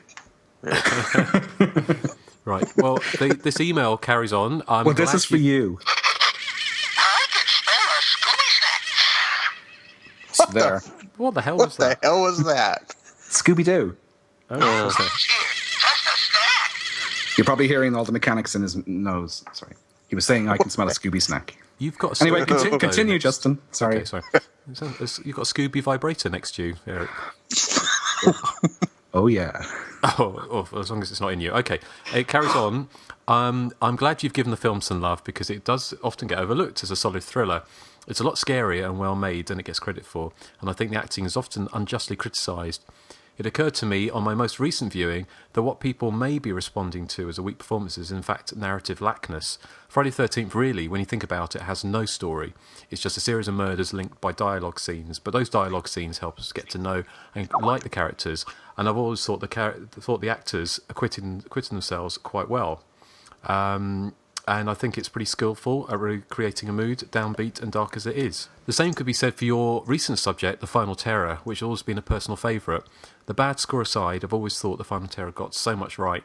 You can't beat his art direction, atmosphere and use for location, and most of the performances are on the money. This would definitely be a candidate for a deluxe DVD treatment or director's cut. Thanks also for turning me on recently to Lake Mungo and Terror at Red Wolf Inn, both great fun in their own unique ways. I wondered if any of you had rewatched Wes Craven's Deadly Blessing recently. I'd always thought of it as more of a supernatural thriller, which it kind of turns into at the very end, but for most of the time it plays like a straight slasher. A lot of good things in that one might make for a good podcast subject some time. Always look forward to listening. From Dan Dominguez. So thank you, Dan. And thank you, Dan. Yeah, I agree with you actually about Deadly Blessing. It's a film that I keep on meaning to pick up at, because I think Arrow have just put it out on DVD, or put it out a while back on DVD, not so long ago, and it's a film that I keep on meaning to pick back up, because I agree, a lot of it actually plays very much like a slash movie, and it's almost like Wes Craven's attempt at a slash movie at the time, because obviously Nightmare on Elm Street was famously his last-ditch attempt to try and get a slice of slash movie pie, and so it kind of makes you wonder if he was trying that already or previously with Deadly Blessing, because it does play like a slasher movie for a majority of it, and of course supernatural bit at the end was famously forced on him anyway, wasn't it? So what do you guys think? Do you think Deadly Blessing could be seen as a slasher movie? It sort of is. We watched it not too long ago. I really like that movie a lot. I do too. It's really good. Yeah. Very underrated. Eric's kind of gets quite angry about these things, don't they? Well, I haven't seen Deadly Blessing in about 10 years, but I do remember liking it. As far as it being a slasher, I'd have to rewatch it, but I know that you guys are sort of play loose with the rules of what is it and what is and what isn't a slasher. When did I play loose with the rules? No, you're okay, Nathan. It's the other two. As long as I'm still okay in your eyes, Eric. You're always okay in my eyes, Nathan. Well, I would argue, I mean, Terror at Red Wolf Inn isn't really a slasher movie, is it? Well, but it's a proto-slasher. Here comes the fight. Yeah, it has like the final girl and the people getting decapitated and her finding their heads in the freezer, you know? Okay, well, I think we can say, yeah, but I think we are playing quite... Really going down this road again. Well, I think, in fairness, I think we have to, otherwise we're going to run out of films eventually. So we've got to, Right, well, we are going to, I mean, I'm sure we talk about it. We might just say, I know we've got a couple more to read out, and just say thank you, Dan. Always a pleasure to hear from you. So thanks again for contact.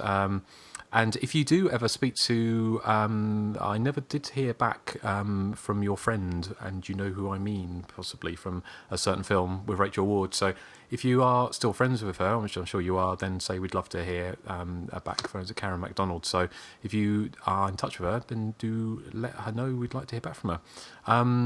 But should we just say quickly what we're going to be covering next time in 3 weeks? Well, time? I got a couple more here. I mean, okay. Do you want to? Well, actually, I got one more, and I got a couple from the forums. But this is from John Woodward from Stratford, Canada. He says, "Hey guys, haven't written in a bit, and I know you love feedback, and we have got a lot this episode. But he says, so I'm offering you a quickie." I'll throw in a thing there, but just wondering what your top 3 most atmospheric moments are from a slasher film.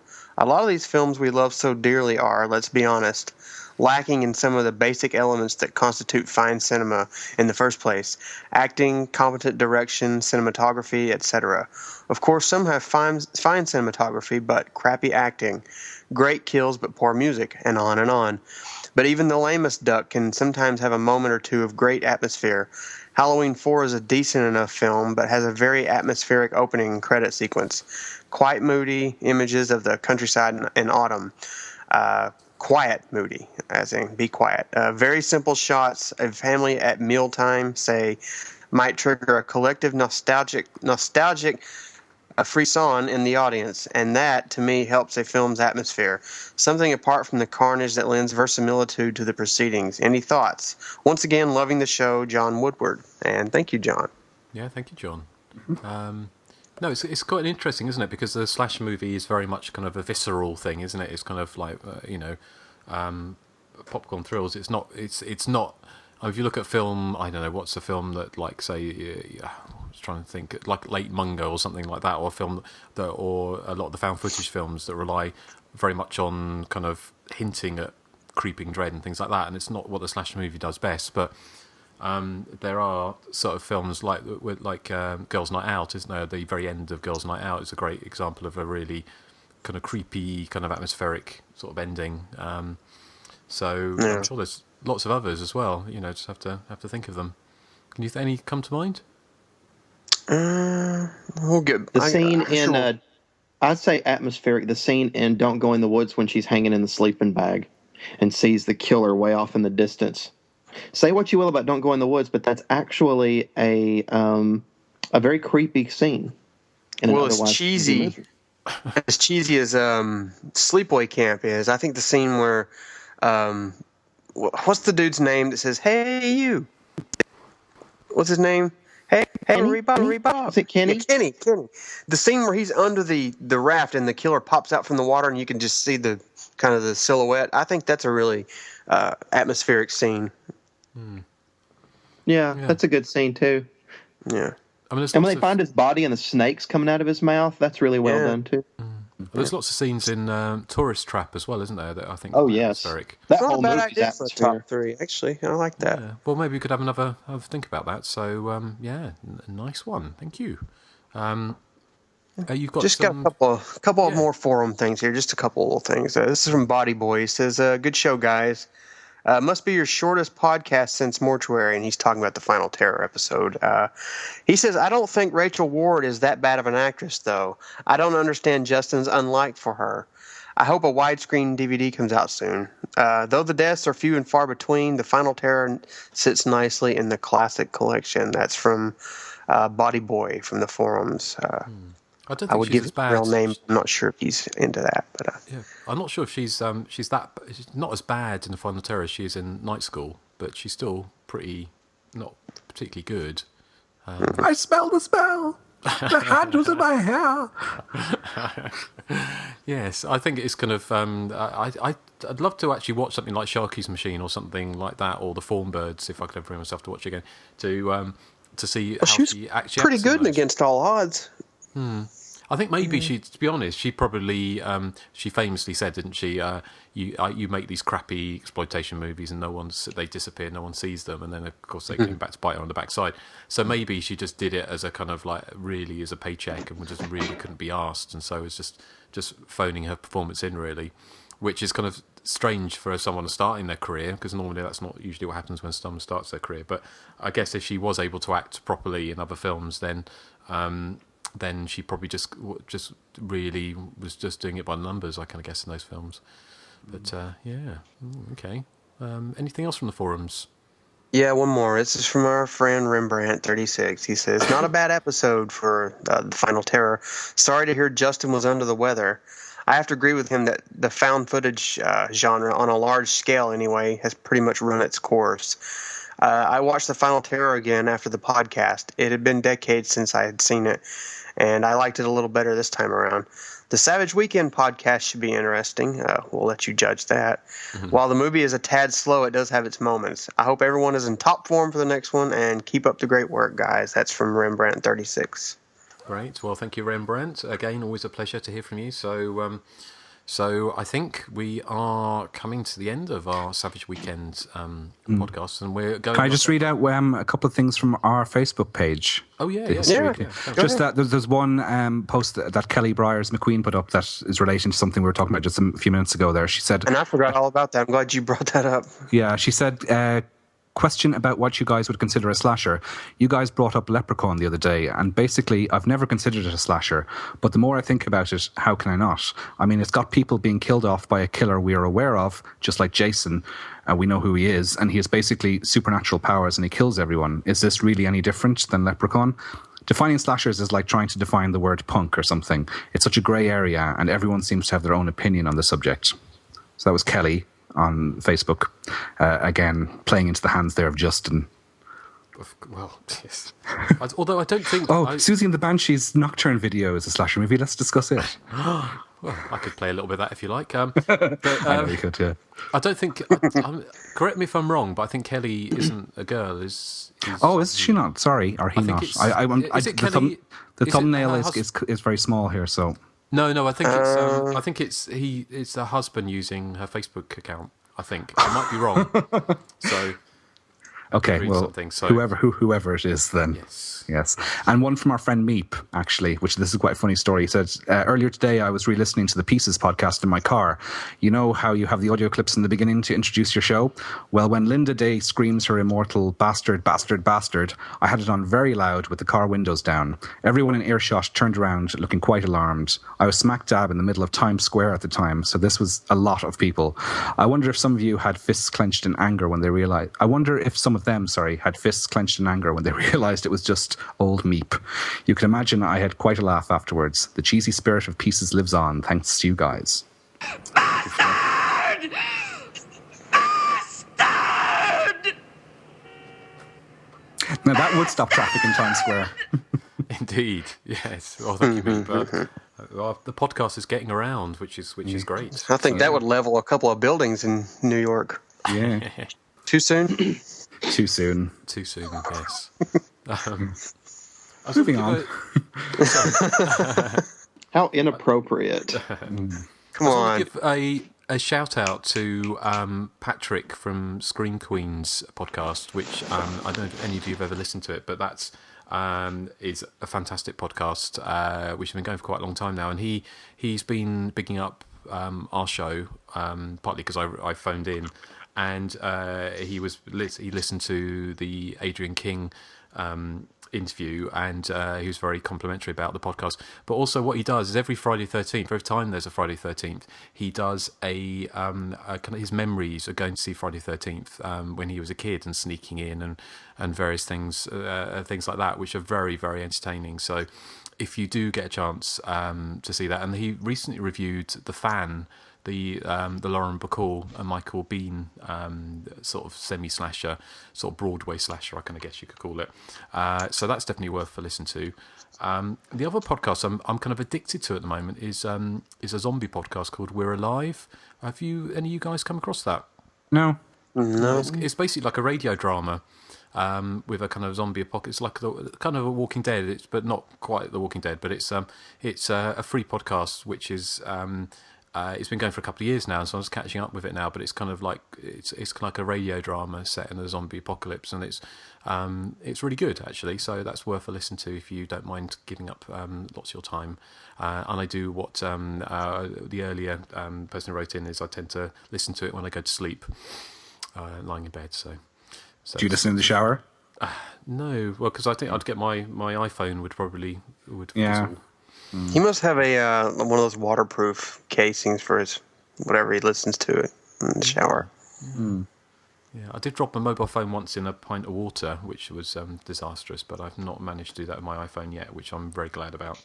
So So yes, well, is there anything else? That's a glorious, bountiful amount of feedback. We asked for it and we got it. Yeah, so thank you ever so much for writing in for everyone, because we really do appreciate it, and we love hearing from you. So keep doing it. We'll keep reading it. Oh, and a shout out to our friend Amanda by night, who's always listening to us while she's running in a gym or lifting weights or whatever you do in a gym. My fellow calorie counter. Yes. Don't you know, Erik? No, I've never been inside one. I'm like Homer Simpson, a gime. What's a gime? Oh, a gime. Well, fair enough. Well, if we're sort of winding this up, winding this up, I can guess, is to say your homework for next time, if you want to watch before we talk about it, is going to be Joseph's turn. And what have you chosen for your next one, Joseph? Our next pick, we will be going to college with the it was made in 1988 or 89, but it was released to video in 91. It's Rush Week, and we do have an interview with the writer, Russ Manzat. I talked to him about 3 months ago. We were supposed to do this earlier, but we just kind of got pushed back. But yeah, that's the movie we'll be discussing next time. In was it 3 weeks' time? In 3 weeks' time, yeah, we're taking an extra, just an extra week, so we aren't vanishing. We will be back. Yes, so well, thank you for listening. You guys got anything else you want to say about Savage Weekends, or anything else before we sign off? Negative. No. Okay. Well, thank you for listening, and join us again for Rush Week in 3 weeks' time. Bye, everybody. Goodbye. Little pride, little property, sometimes a little wine. To keep that little he fights a lot of temptation and strife. And the pride's more important to him than life. Winters go down hard upstate, go 30 below the line. Snows run deep, the pipes freeze up, the sun don't hardly shine. They waste the summer splitting logs, we stack them in the fall. Burn them slow all winter, hope they last till springtime thaw. An upstate man ain't got much for his time in this life. Little pride, little property, sometimes a little wife. Keep that little he fights a lot of temptation and strife. And the pride's more important to him than life. You can't blame upstate folks from getting crazy in the mind. You buy some land, you scratch the earth till midnight, moonlight makes it blind. You miss one payment on the farm, you watch the bank foreclose. Sell it to some city guy who needs help to blow his nose.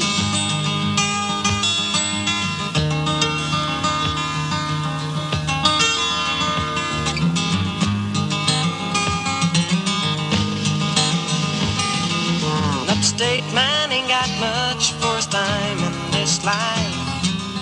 Little pride, little property, sometimes... The movie scared me.